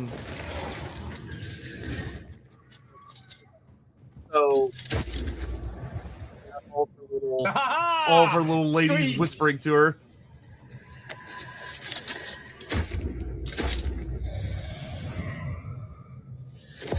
She's got spooky old black eyes with little white sparks and she's pissed. Oh, I really quite like that. I mean, the model itself could very easily not look at all attractive.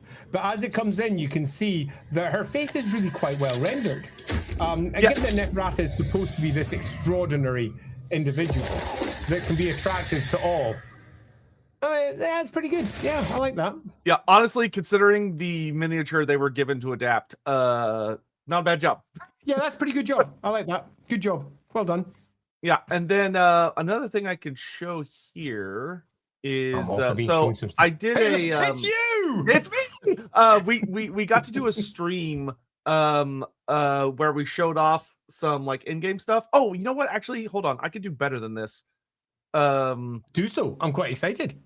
Yeah, if you want to pull up, you should have another article in your DMs, which is the Neferata article, which has some fun pictures and stuff in it.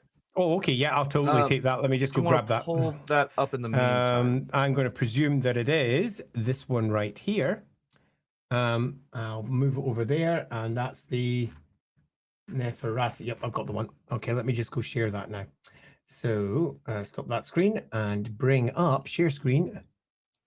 We'll go for that one. In fact, no, I won't. I'll just do the window. Oops, accidentally pressed the wrong button there. Too many things to share. Yeah, true that. I have so many windows open. That was a mistake. I'm not sure I've got the right one. Let's press it and find out. Yeah, I've got the right one. Excellent. And hopefully, with a quick add to stage, here it arrives. So what's this one say? Free LC Neferata, alongside the Lords of the End Times, Total War 3 is getting some of the biggest ever game updates. Of course it is. We're introducing a host of overhauls, feature improvements, reworks, and some awesome new campaign and battle content in the shape of our latest free legendary Lord, Neferata. Here's what the update contains, and you can scroll down for full details of each. So you get yourselves Vampire Counts rework, much needed. Free LC Neferata, great. Major new end-game content update, which would be required. Victory conditions overhaul. Lords of Magic update, interesting. And campaign intro flyby overhaul. So the Vampire Counts rework. Which bit do you want me to look at? So I just look at those bits. So we have the interesting bits of so we have new artwork. Unfortunately, they only show us 2 of them, but we do have new artwork for all of the undead legendary lords, which is fun. Oh, so yeah, you can see them all in the background as well. So there's Vlad and Isabella. There's because the person doing this is playing as Neferata, we can't see her art yet. But we can see the other ones for the moment.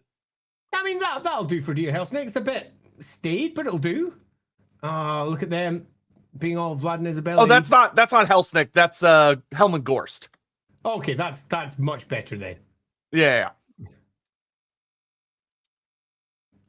And of course, we do love Hellsnake in the background with the rose. That's Gorst. So Hellsnake won't. We have a screenshot. Heinrich Kemmler. That's what I meant to say. Oh, Kemmler. Yes. Sorry, Kemmler. Yeah. Sorry, I was just saying the wrong words.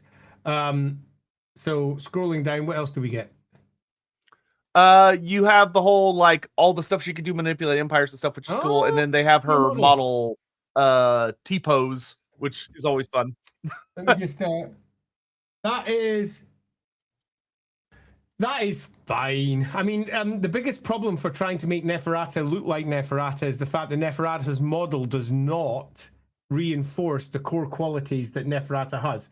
When it's one of the things that we've discussed with Mark Gibbons quite a lot over on the Rookery, which is when you're designing miniatures and you are designing characters, there are certain key things you want to make sure you include. And Neferata has all the way through lots of core aspects of who she is, whether it's the fact that she sits at the head of a spy network, or the fact that she and her cats are a thing, or whether it's the fact that she's presumably, as is often described, the most beautiful woman in the world. But they always say that about pretty much every female character. But regardless, reflecting that in the miniature design is a core component. They have not. All they've really done here is reflect the vampire aesthetic that Warhammer often has, with those linked plates that they use, and the idea of the old Kemrian mitre sitting at the back there on the top. But that's all they've really done. I'd say this looks more strongly like, except for maybe the hanging down sashes, some of the artwork for the Karsteins than it does for the head of all vampires ever. If you wanted, you could have tried to nail the idea that she's at the core, the head of all vampires, so you keep a little bit of all vampires in. She's not the head of all vampires, but the creator of all vampires. But I would suggest that this is a failure of miniature design that poor old Creative Assembly have been left trying their very, very best with. And I think they've nailed it. They've done a very good job at replicating that miniature. But equally, I feel like the miniature itself could have just been a better miniature.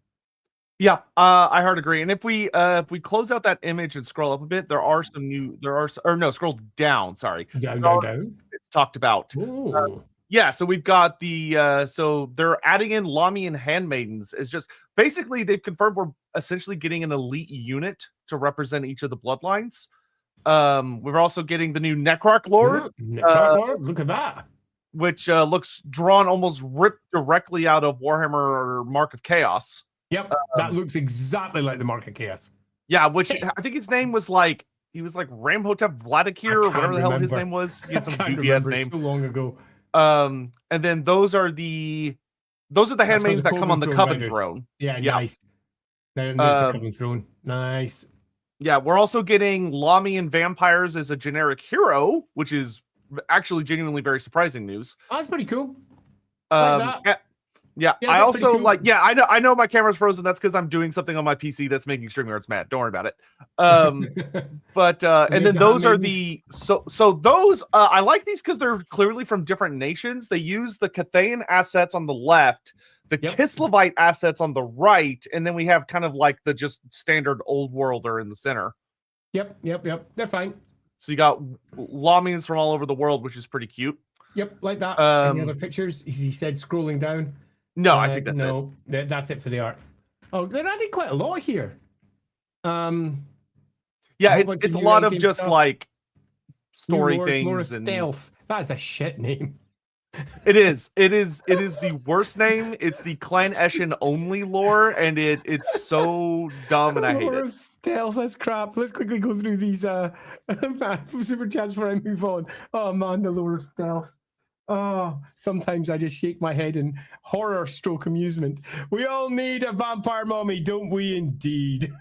Dominic, hey Andy, have you seen Tariff? Thanquol chose very wrong starting position in Immortal Empires that has his campaign is doomed in turn 1. I haven't. I don't think Andy has ever done anything by Tariff. Where does he? No, I haven't. Where does he start? So he starts in I think it's Dromar, so it's on the eastern side of the Black Mountains. So it's all I like can say is sure. I mean, it's as good a place as any. Yeah, it's a little bit southwest of Zufbar. Yeah, sounds good. Sign of the Emperor. Incidentally, today marks 15 years since my mother died. My condolences of colon cancer. So I wish your mother all the best and of health, so she recovers and sticks around for at least another 15 years in turn. I hope the same. She's going in for another operation, as I say. We don't know when. It's like it could be tomorrow. It could be 2 or 3 days. It's one of those things with hospitals where they're trying to line everything up, and also try to get my mum there. She's currently living some in the region of 300 miles away from the hospital that's probably lining up to do the surgery. So there's a lot of cross discussion between various hospitals as to which one she's currently going to go to. So yeah, I obviously am very much of the opinion that she should be around for at least another 15 years. But my condolences for the loss of your mother 15 years ago. Even 15 years seems soon. Yeah. Right, okay. What else are we going to have a look at? All right, so next we're gonna have a look at this. I tried to do it cute and do it like in game, but StreamYards was like, "How about I explode instead?" So we'll have to deal with looking at my stupid face. Okay, so this is what their Middenheim looks like. Yes. So they saw made the model in game, and I'm not that impressed with it, but it'll do. That looks sweet. Wait, small but sweet. Did I do this on? I have no idea. Okay, sorry. I'm somehow managed to confuse my. Oh, that's out. But there we go. So I've got the audio on because it's so this is a fun little movie that they have at the start of when you play a Boris Dawnbringer campaign. So figured we could watch it because it's just cute and fun and stuff. I do like cute and fun. Yep. You ready? Movie. Up, Ryan. I'm hearing two of you. This is fraught with peril.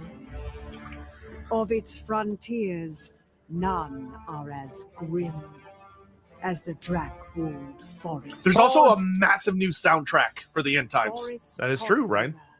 Look at him! Takes to its dread as warrior and warden. I would show this in game, but StreamYards just don't like it. His kin have dared only to endure.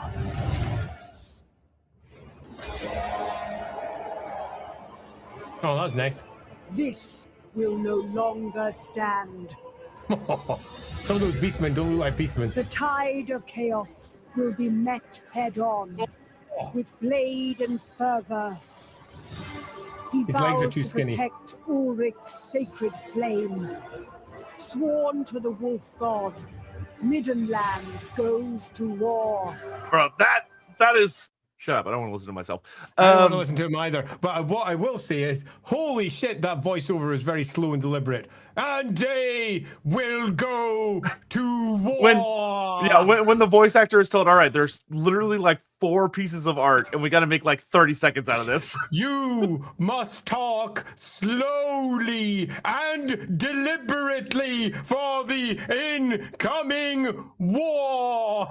Yeah, so something they added that a lot of people wanted your thoughts on, because I actually found it pretty interesting myself, was they added a couple of like landmarks of note to the world. Oh, interesting. And most of them are pretty straightforward. Also, there's good old Emil. Good old Valgir with his Yeah, that'll do. Where'd he go? There he is with his magic staff and his big old axe. Yep, that'll do. What I particularly like as well is the stylized yew there. A lot of some of the original art pieces with the stylized yews of Ulrich were basically ultramarine symbols. So it's nice to see them. Yeah. They were ultramarine symbols, and there was no difference. And that meant that they didn't look right, because it was like, what the fuck's an ultramarine symbol doing on the top of this fucking Ulrican staff? So it's nice to see them continuing the twisting and putting the wolf heads on instead, because it hides the fact that the yew of Ulrich can, under certain circumstances, look like ultramarines. So here we get to the new landmarks where like you've got the whatever, those ones are pretty straightforward. So Knight's Panther chapter house. So this one, so you've got the Chapel of Ulrich, which you could build up to like a silly amount of levels, which is fine. But then they added for the new Warhounds, they gave so we got the Sacred Compound. Oh geez, of course the chat's in the way. Fuck, I'm gonna have to just. God damn it! Of course fine. I'll do this the super hard way. Okay. Feel free to get caught up on super chats or something. I will do this while you're trying to do that. The we only have way. one setting, which is also the thing that's making me laugh, because I'm seriously thinking of going forward in this one. But Andy, that's where they put Bugman's Brewery located. That's going into the books. Yeah. So yeah, I have always got an issue when people move things from one place to another, particularly if they move them to the wrong place. And Bugman's Brewery has been located in the same place in Warhammer for around about I got onto CA about 80, that, and they that's 30, 40, 45 years, I think, something like that. It's a very, very long time. And to see them change it, man. Yeah, I still get on to CA's case about that. Of like, it's like, guys, it's in the foothills of the Gray Mountains, not the foothills of the Black Mountains, and especially not the east. It's not. No one goes to Buckman's Brewery north of or south of Sylvania. That's not where you put a brewery. So it is what it is. Webber Wolf, remember to like the stream, you lovely bunch of whispers of Lamian vampires. You think the Jade Vampire are now likely getting added soon? Do I think they're getting added soon? Well, there's been lots of hints and snippets here or there, but actually adding and hinting is two very different things. Yeah, it's we can hope for the best. That would be the very cautious way that I would put it right now. I still don't understand why in this game they put the White Wolves chapter house, or the chapter house of the White Wolf is in Salzenmund for some reason. Salzenmund? Yeah, and I don't know why. The only thing I can think is they were like, okay, if we put it in Middenheim, there's not enough building slots, and people are going to be upset. There's too many landmarks there that you can't efficiently use. So they put it in like the next nearest big city. But like, what a weird strange place to put it, isn't it? Okay, here we go. Show on disk. And then open this file. Yes, you absolutely can find that file. Where the fuck are my Rat Riders? Asked Jack Ruby. I'm Patchwork Men! So Rat Riders would be pretty awesome. Patchwork Men, I'm not sure they're ever going to add Patchwork Men in. I remember when we were discussing different names for what effectively are Frankenstein's monsters in Warhammer, and Patchwork Men being the name that most people landed upon. It was a discussion at the end of first edition Warhammer Fantasy Roleplay, and again, second edition, particularly because the enemy within included what was a Patchwork Man, several of them, in fact, and how best to give them what felt like a Warhammer name and wasn't just monsters or Frankenstein or a really bad piss take of Frankenstein. So, yeah. Patchwork. Yeah, I always wondered about like someone being like, okay, we basically have Frankenstein's monster, but we can't call it Frankenstein's monster. So what are we going to call it? You could. I mean, it's not like Frankenstein is not. I mean, it's not copyrighted. Anyone can call something Frankenstein's monster. True. And Warhammer, and let's be honest, hasn't exactly been original with everything. No. What will we call our version of chaos? We're going to call it chaos. I'm not going to try and pronounce that because it's like the Exonenhaus. That sounds good to me. So it says, from the city's most reputable kennels come the fiercest and trustiest attack dogs, bred and trained to serve as the Empire's elite hounds of war. And it's located within Middenheim, and it makes some scary ass fucking hunting hounds. Nice. Cool. Love it. But I'm just for the Midnight. It's funny. Most of the other rosters, you can kind of tell they like mix some sources. For the Middenheim roster, they literally just picked up the Storm of Chaos roster and dropped it directly. Well, it makes sense. They've already got themselves a complete army list. Yeah, that's why I had a chat with them about that's why they run the Seneschal, is because they were like, we're just going to run the list exactly as it is. And in the Storm of Chaos, like this was before Grand Masters were a thing. So you just had the Seneschal, the White Wolf was your only Lord choice for that roster. Totally. Oh, so that'll be why they went. That's why they've gone with that. Yeah, that makes sense. I can see because they've just lifted straight from that army, haven't they? Yeah, they literally just did it 1-to-1. I think the only other thing they added was like the Celestial Hurricanum, just because it wasn't in yet. Yeah. No, that makes sense. I'm going to grab my actual food because I haven't eaten yet today, so I'll be right back. Cool. Okay, grab your food while I go. Goodbye. I'm going to go bring up the trailer again because I want to go and look at it one more time because apparently I've lost it. So I'm just going to quickly type it back in.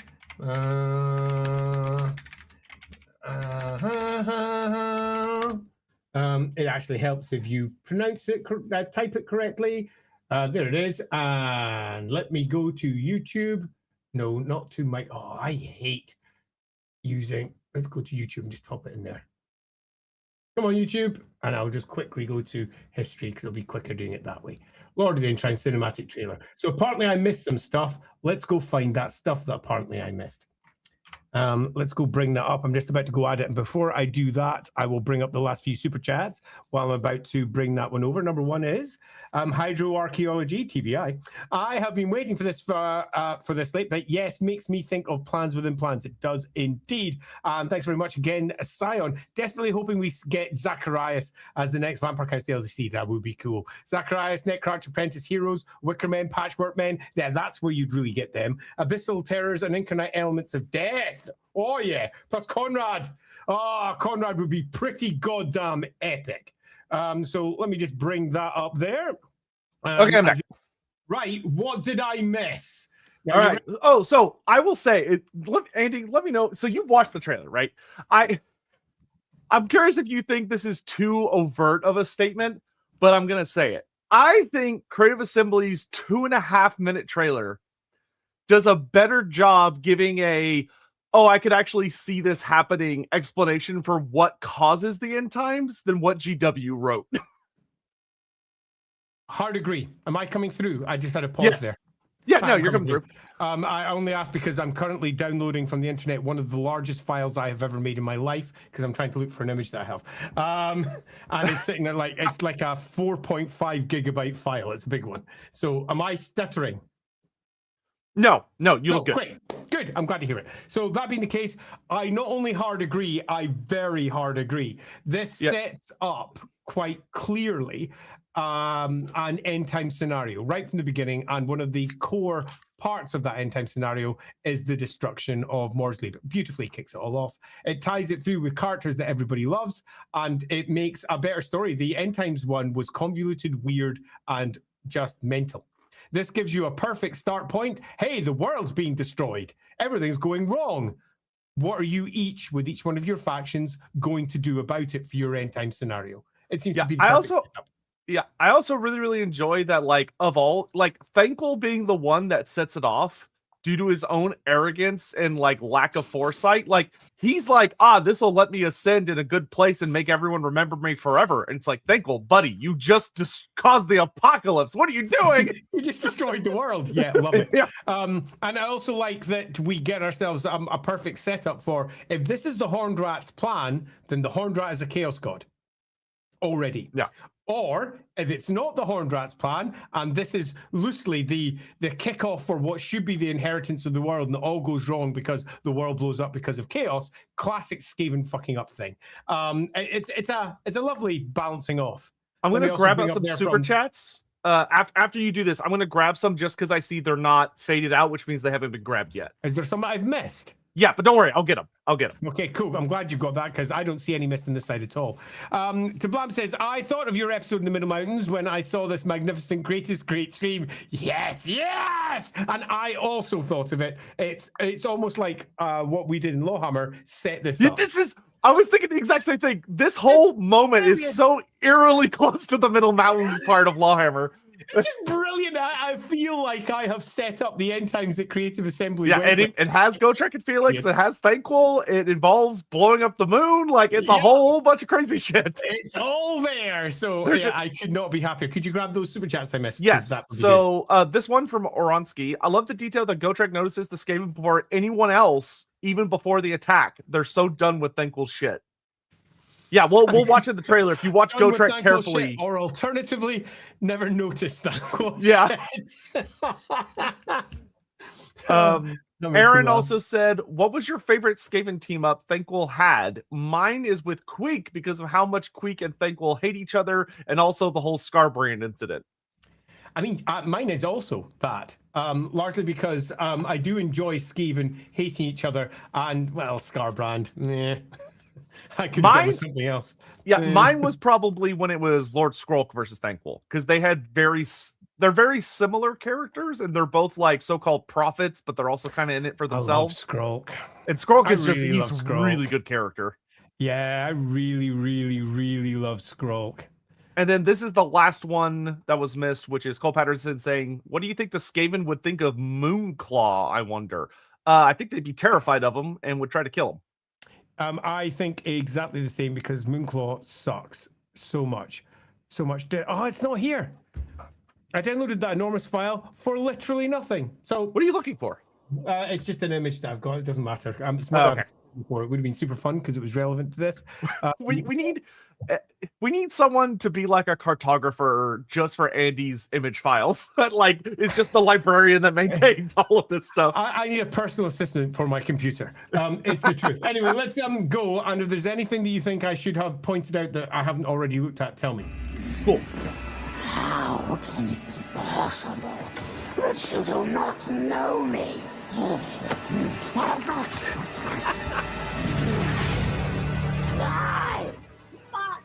I do like his warpstone horns. It helps him stand out. I didn't expect that actually. So I'm quite pleased to see it. It was, yeah, I still remember it was one of the weirdest things. I don't hate it. I like it, but it was one of the weirdest things they did for his end times model was that they designed his horns new, and so the painter painted them up as warpstone. And I could swear there's a note somewhere in one of the end times novels where it literally explains, or no, I think it was actually in a Warhammer community article for when the model was revealed. The guy said that the reason they did that was they had come up with this little lore excuse of he'd snorted so much warpstone and consumed so much warpstone over his life that his horns and or his bones had just transmuted into pure warpstone. Fucking hell. Which I is like that as a detail. That's mental. Yeah, which is fucking awesome, but it's not written like anywhere else. So I've had like I've had like a Mandela effect about it for the longest time. But yeah. Did I read about Natasha? I know you've been busy. I've not done it yet, Jack. I will do. So it's on my list. I've got it on my file to do. So I'll do that for my next Q&A, which if all goes run correctly, will be on this Saturday. Thanks for bringing it up, though, because it keeps it fresh in my mind. Right, so let's carry on. And again, point out anything I missed and not just Go Trek and Felix sitting up there like the prisoners that they are. It's rather amusing. Anyway, they are our favorite damsels in distress. Yeah, I am very amused. Right, let's carry on. Full of grace, yes. Witness now, my plan traps into place. I'm just going to pause one more time. Fuck yeah. That's it. Yeah, so for those that don't know, this is Nagash's architecture. This is technically Nagash's Czar, but yeah, I thought it was because later on you obviously get the swoop down into the mines, and it's almost like a quick hand code for this is what Nagashazar has: huge sweeping towers, bleak rock landscape, and mines. Yeah, and black and teal, baby, black and teal everywhere, as far as the eye can see. Yeah, let me just pop up the super chat. We have the pause. At some point, you should check out all the Legendary Lord cartridge selection videos, as there's some great ones in there. Tretch, in particular, has the best of the Skaven ones. I have not watched them all, so that might actually be quite fun. Yeah, that may be a fun day. Let's carry on with our... So, if you look... if you go back just a little bit and you watch the right side of the screen, you'll see the giant spine chaos beast walking on the screen. See it? There he is. Yeah, there he is. Yeah, I missed that completely first time round. Well, it was only there for like about half a second, so no great surprise I missed it. Yeah, yeah. And then we got our good old pox maggots. Yeah, can't go wrong with those. Yes. Right, there it is in the background again. I don't know why he does it, but I do love that Autoglot holds his own intestines like it's a speaker or something. It's almost like he's having a wee drink of it. He just has a hose. He's like, chug. There's nothing quite like my own bile to get me going. Yeah, and I'm sure you notice. I love that the Skaven just turn tail and run to abandon them. No, They're like, I saw that on the first watch. I was like, fucking brilliant. No notes. Great. We're already running. It's time to cut the throats. Oh. And you just have to pause whenever you see Nagash, because he is pretty fucking awesome. They've done a good job. I'll say all sorts of bad things about the end times, but I will say Nagash's design is like so good. And I will say one more time, I see no evidence of the crown of Nagash. Yeah, it's not like you could, if you look at all of the different versions of it throughout all of Warhammer's history, when they designed this model, they didn't incorporate it, which is super weird. And it could be because he doesn't have it, and the intent is for him not to have it. I would love if that's what someone thought of, but I would bet a gajillion dollars no one did. I think I'm on the same camp as you, but I think it would be a great story that he is still seeking the little bastard out, because that crown is essential for him. Yeah, I do know when you play your Total War campaign, you don't start with it. Okay, interesting. I bet they don't change the model, though. Yeah, no. Nah, they won't. It would be funny to see him put it on top of his So that hat. Soulstorm spell, what do you think that Soulstorm spell is? Because I don't remember that spell. Is that a new one? So that is if memory serves, that is either the most powerful spell, or the way they interpreted the most powerful spell from the lore of Undeath, which is a new lore coming to the game, which is the End Times lore. Yep, or if I remember correctly, it might be a unique ability Nagash can pop off when he's gathered enough magic over the course of a fight. Because the more people that die, the more juice he gets. You know, it's a shame, just to bring up this comment here from Azag's still out there. I mean, he's not, he died, but it would have been lovely if he was. Yeah, and Total War is, so Exactly. if you want to play that experience, it's there. Yeah, you really feel like there's something in that they could have played with. Yeah, I still one of the funniest comments I think I've ever read from Creative Assembly was when they first announced Nagash, and there was a private, like when they told me about it in person, and I was in like a little meeting, and someone else in the meeting was like, "Oh, how are you gonna handle like Azhag and Nagash being around at the same time?" And they're like, "We're just not." Because that would just be brilliant, though, wouldn't it? Imagine he was an unexpected 10th. Yeah, you know, it's like in a perfect world, if you play their campaign, it would be like the crown is like Azhag starts with it, and like they compete over it, and it'd be its own unique mechanic. Sadly, that's a lot of investment for only 2 characters in a game that has like 106 or whatever. Yeah, But, totally. yeah. I mean, I totally understand that. It's not something that I bemoan or be upset about. It's No, just one but of these it would have little been cool. details that would have been cool. Yeah. Missy, we slip snack inside. Yeah, Stole slip what snack. we needed for the engine. So that's them still. So this is their Middenheim model for in-game. Yeah, so this is an actual map. This isn't just for the trailer. This is a map you can play on. And Middenheim does have a completely unique map where if you fight a battle just outside the city, you actually fight on the giant ramparts. Like it's you're all fighting on this huge bridge. Okay, so this is right. So I'm going to retract my early comment in that case, because if this isn't ground level and this is They're just on the bridge that goes down then to the. I retract my earlier upset nature. If that's the case, then fuck yeah. Yeah, you can look off the side of the. That. Yeah, you can like look down the Fauschlag and it just goes way the fuck down. Oh, brilliant! Yeah, if we go back a little bit, couldn't be happier. Yeah, some of the fun storytelling in this campaign is you can see why Gotrek and Felix are here. Is you can see Malachi's Makaisen's airship in the top left. Yeah. So he had just dropped them off or is on his way in or something. I'm quite liking that you can see the Celestial Hurricanum there as well. Yeah, I do also like a little bit of storytelling here of this on the right. This guy with the guy wolf who comes in.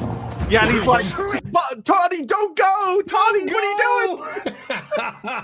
doing? Yeah, and he's like, yeah, fuck off, I'm going. Yeah, fuck off! Here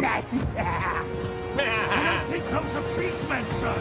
I will say, whoever that guy is, I could imagine if Toddy had the time, he would have been like, you think? I mean, who cares? You sure it's not a beastman? Yeah. There you got the giant spine chaos beast again on the right, looking all Yep. spooky. I can't believe I missed it each time. I did. To be fair, he does blend in with like the maggots and everything. But yeah, I completely missed him. Prepare to charge. We shall give them a. I love this. Yeah, I do love Gotrek knows before any of the humans do. Yeah, he's turned around. He's looking in that direction because it's coming. Zap! He was looking in the wrong direction though. Yeah, I also love that even though the trailer is really meant to use really detailed body movements for everything, the guy that gets hit just uses pure ragdoll physics. Like he just, if you watch how he falls off the horse here in a second, it's very funny. You can also see how it hit not him first, the one behind, and it crackles through into him. Yeah, and that guy's like, I'm fine. Yeah, it crackles right through into the next one. lovely. Oh, that's already gone. Let me go back a bit there. Oh yeah, it jumps. Maybe ragdolls up. Yeah. Yeah. It jumps over to him, and then we zip round. Yeah. Screech Vermin King teleports in, and he, to my understanding, he does actually have a teleport ability, which is very cool. Oh, that's superb, because he should do. Actually, before we go on, let's make sure I don't miss any other super chats as we go. Hey, Jack, my headcanon is a lot of the Flarekin are warriors who lost arms or legs in battle, and this is like free healthcare. Man, I love the progressive healthcare of Chaos. It's fantastic stuff. It is indeed fantastic stuff. The mutation prosthetic replacement program is excellent. Cyan comes in. A little detail I hope Sotek can get in is that when you fully upgrade the Temple of Ulrich landmark, it adds an incarnate elemental beast. Yes, because that's my influence here. The elemental of beast would not have been added to the Middenheim book without me saying. I'm trying. I'm really trying on this one. I swear to y'all, I'm trying really hard. Oh, is that not what happens? Not yet. It's still placeholder. No, it would be cool if it did. The Buddy Heinmans who guards the Flame of Ulrich itself. Superb. Yeah, that would be cool. Wolf had a thought. I do like thoughts. I thought Warpstone think they are going each of the bloodlines like how they did each of the Chaos Gods DLC. So I don't think there's going to be one big DLC that adds stuff for all the bloodlines. I do think that they're going to have at least one notable support thing for each of the bloodlines. So obviously Von Karsteins have been the staple of the game. We have a lot of Blood Dragon stuff. We now are getting with Neferata a lot of Lamian stuff, so that leaves kind of 2 left. Well, debatably, we actually got a lot of Strigoi stuff in the very first Vampire Counts DLC, because that gave us the Ghoul Kings and a bunch of other stuff. So really the only one technically left are the Necrarchs. But we'll have to see. Mine! Sorry, I just had to say mine. Yeah, it's good. It's good. Ah, look at him there. Mine! Start it now! Blood smash me! Quick! You can't stop me now! You can't stop me now! This time! I will say that part is my favorite part of the trailer, because the voice actor really sells how deeply upset, like that. You can tell that's like 30 years of trauma coming out in that moment. And it's almost like he's reiterating that you can't stop me because we is linked. You might not remember, but now you remember. Yeah, this time I'm gonna win. See? Yeah, look. You may have beaten me the other 30 Saturday morning cartoon episodes, but not this episode. Not this time. Also, the size of this thing is ridiculous. I was trying to determine this when I watched it first time, how big it was. Because you start off with sweeping through towards it, and we can see it in the background, the rise of it, and we can see that all the things here are like 2-3 stories or whatever. We get a tree here, so we get an idea. Then we swoop up and we get the angle of it. I think it's smaller than I originally thought. My first thought was like, it's like 30 stories high.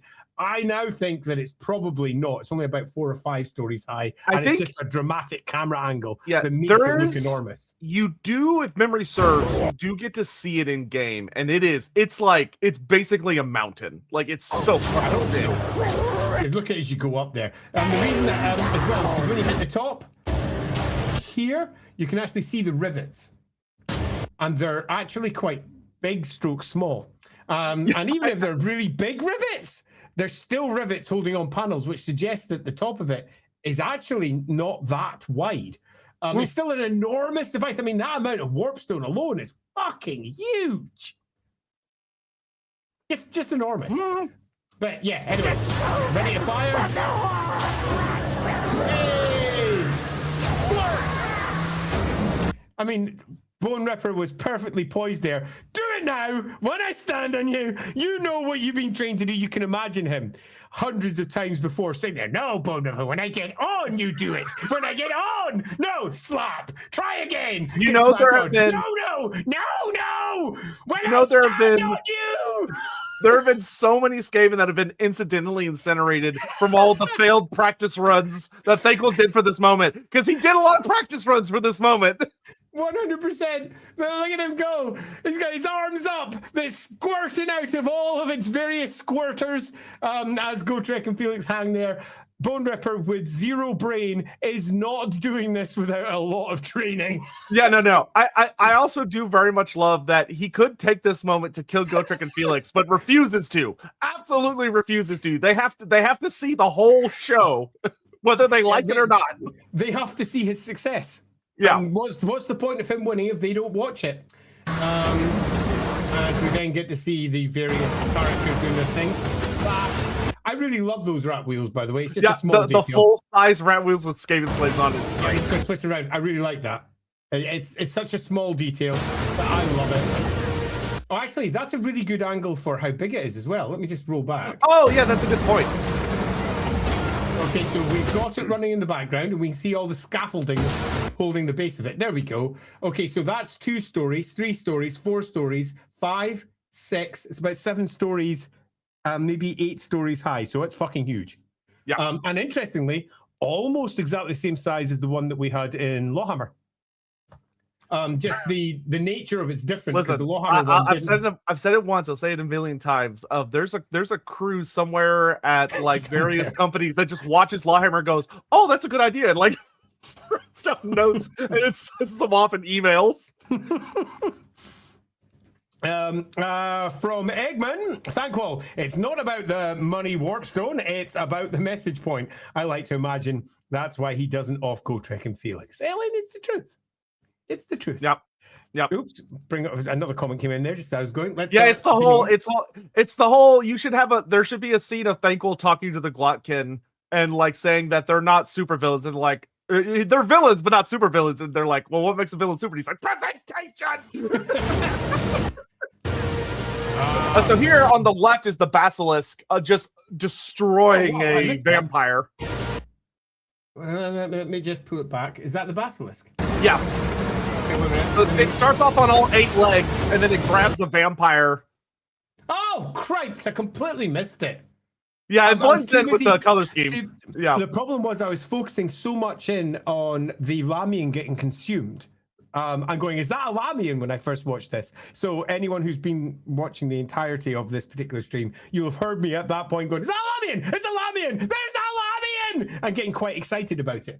And I completely missed the basilisk. Look at that! Yeah. Another Lamian having a really bad time. Yeah, totally. How did I miss that? Yeah, I like that. Nice. Back up the cannon before the fires. Switch. We should stop on the... Oh, just a little bit earlier. There must be a way to... so on your keyboard... There we go. Just a tiny Yeah, there you go. You figured it out. All right. Yeah. I will say, the Kimric Titan just focusing on that one guy is so funny to me. Like, it just hates that one dude in particular. Totally. What I find particularly funny as well is how agile it is. I mean, if you think how big it is, if this was real, and I know we don't want to discuss real when doing Warhammer, but if this was real, when it pushed down on those tiny points, it would just sink into the ground. Like immediately, those tiny points, because they're so sharp, would just go straight into the ground. So if you're making this real, well, you see, Andy, you see, it has magical runes that, just like Superman, when it touches a structure, it telekinetically holds the structure together. That's exactly what has to be happening here. There has to be something going on that keeps this thing in place, because it just leaps straight up off the ground. Wash! Yeah, you can't see it from this angle, but it does have like little beetle wings made of like, I guess, glass or something that keep it aloft. Behind the shells. Yeah. Oh, sweet. I mean, because like, I don't, considering the whole thing is made out of like hard material, I'm curious what the wings would be made out of to where they could like vibrate and stuff, but like, it looks cool. It certainly does. There we go. We've got it sharp there as it's about to come crashing down. Yeah, fuck that guy in particular. Yeah, he gets it bad. Whee! Crunch. Whoop! Whee! Crunch. Oh, yeah, you get a really good view of it. That's actually a really nice screenshot. Isn't it? Just look at him as he's coming forward. Oh, that's cool. And we can just see it, the power going up the shaft as it's about to go through the crystal at the end, the warpstone. Oh, love that. Oh. It's got the mandatory bell hanging off of it too. That's funny. Yeah, it's one of the things I quite enjoyed when I watched it first time around, that you could begin just as he gives the order for it to fire. Yeah, the bell starts 13 chimes. Yeah. Yeah, it's good.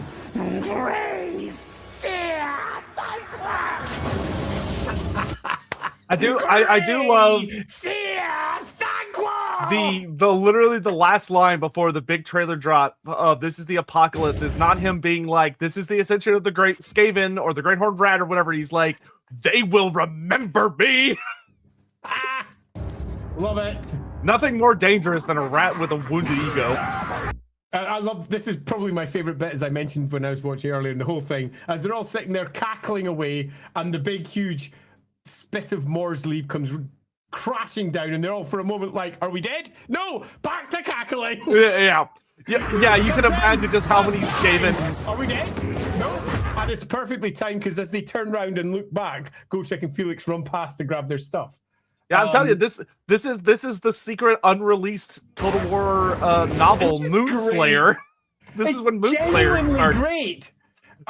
Just this one little scene is just brilliant as they pass by and they're back to cackling again.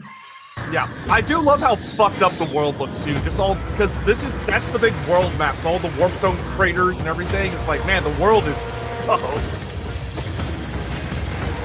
Oh, so actually, if we pause and go back a little bit, that was a really good shot of Middenheim. Well, here. There it is. Yeah, so see that big rampart on the ground? That's not ground level. That's just the big bridge that goes up to the city. Okay, cool.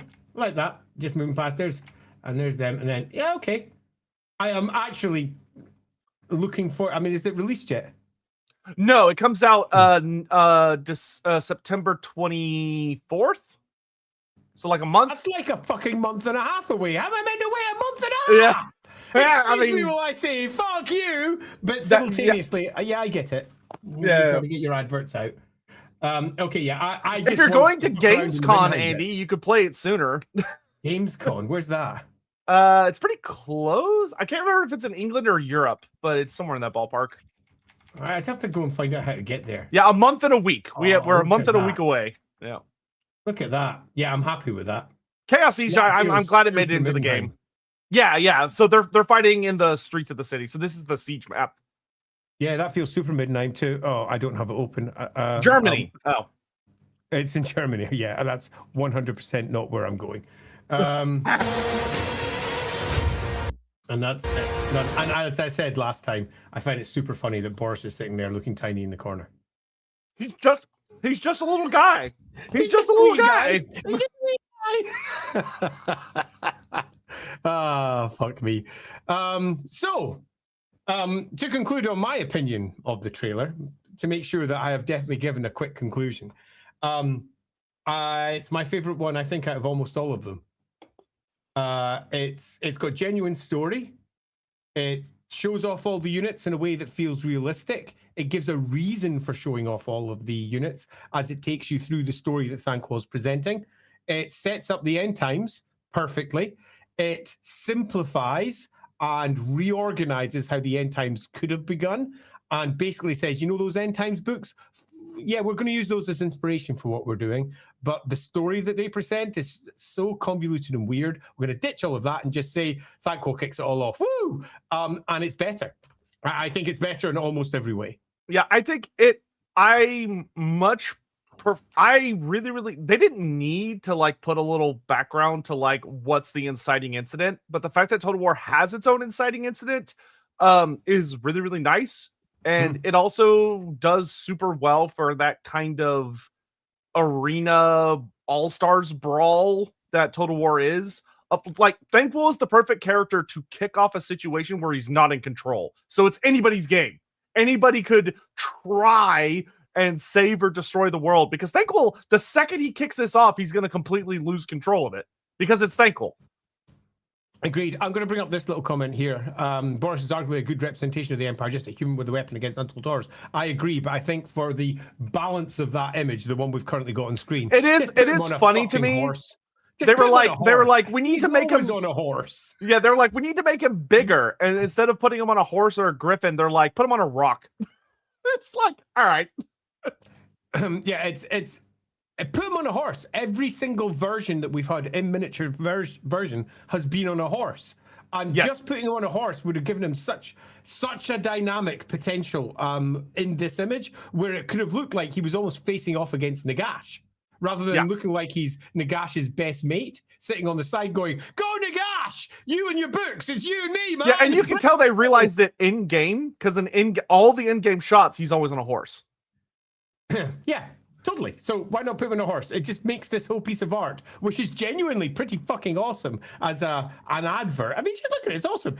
As has been not just popped there, not just any rock, a Games Workshop classic tactical rock. It's that is beautiful tactical rock. It is how you know the most important character is if they're standing on a rock. Yeah, totally. Oh, a little bit disappointed there. But yeah, tiny but stuff. so this is completely unrelated to Total War, but I do have something really cool to show you, Andy. Show me something cool from Games Workshop themselves, from Big Daddy. Have you seen the new Giants? Oh no, I caught one of them sitting on our Discord. I didn't look at it very closely. I think I just made a mention saying I'm still using this in our version of Albion. Giant. Right here. Yeah, totally. Because it's so gorgeous. Yeah, bad girl. Magran.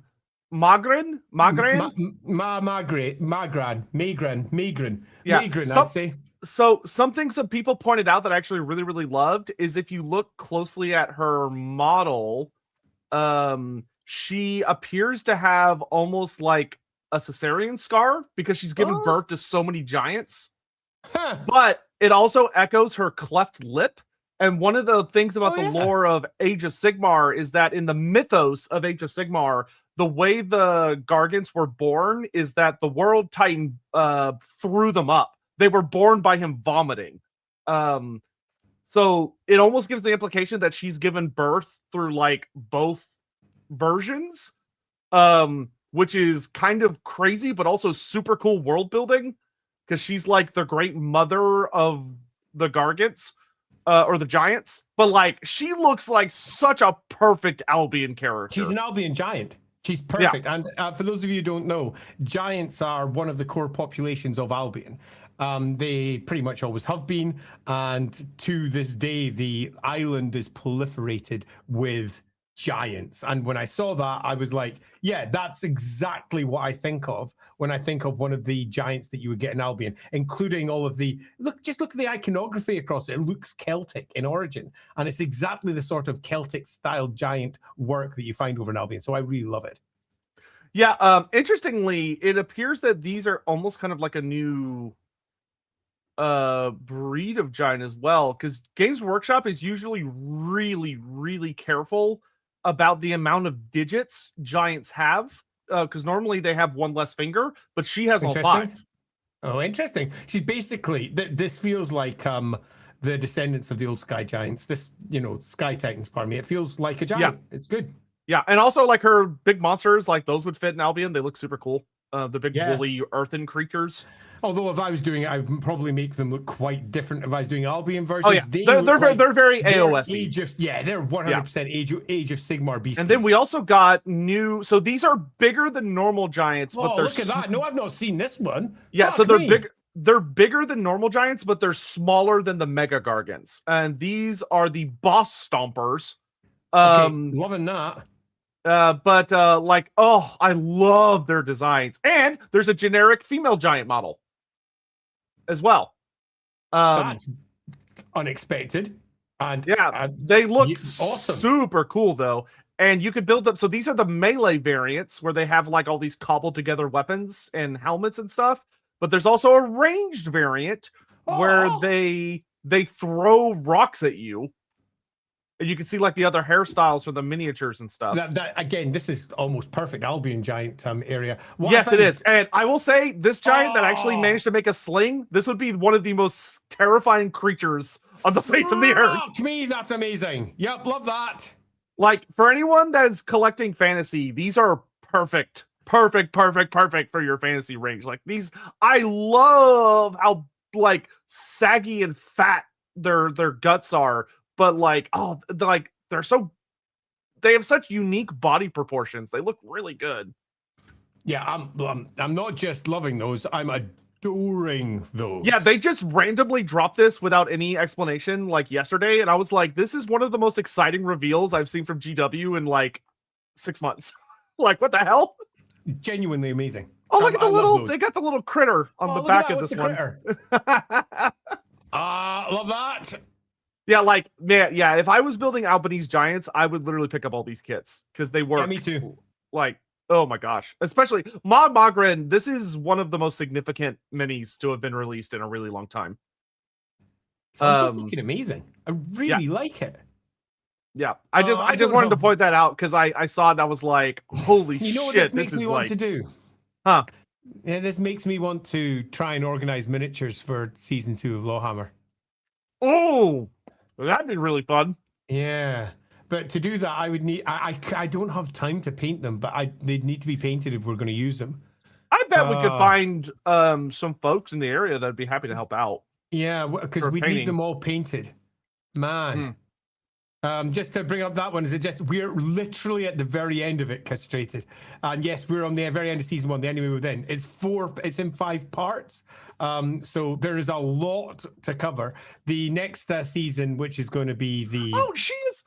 Listen to this. She literally is an Albanese giant. Known as the chooser of the mighty, Ma Magrin is a strange mystical creature whose reputation as a seer and a witch leads even the great Mega Gargant show respect and defense. It said that she could bestow the blessing of almighty bigness, hilarious, upon one who might please her, but she could strip it away from those giants who earn her ire. Interesting. She's a witch. Yeah. Oh, okay, that's interesting. She's accompanied by 2 of these creatures. She uniquely bears an uncanny ability to go unnoticed by enemies until she's practically on top of them. Oh, like she's moving through the mists of Albion. Yeah. Oh, that's so good. That's so good. Oh, the urge to go Control C, Control V for that, because obviously we're about to head into our season 2 here for LAWhammer. This I'm just saying, this takes so hard into me and Andy talk about. AOS shines at its best when it feels like it's a fantasy without restraint. Yeah, like agreed. It's great. To bring up David's comment there. Surprise, Carnosaur! Thanks, David. Hi, guys. Hi, return. Great to finally catch a live show again. Hope you are looking forward to end times. Who would have thought we would say that? Hope you're feeling better, Andy. Thank you very much for asking. I am feeling a good bit better, yes. Honestly, that's probably the coolest hat trick CA's ever pulled off, is getting people to say, I'm very excited about the end times. Yeah, and I think they've nailed it. I wanted to bring up this image because we had somebody asking about the version of Middenheim that we had in our game. And this was one of the images what I did create for it. Where is the get rid of the text button? There's the get rid of the text button. So I drew that one quickly this is just for the thumbnail art for our episodes.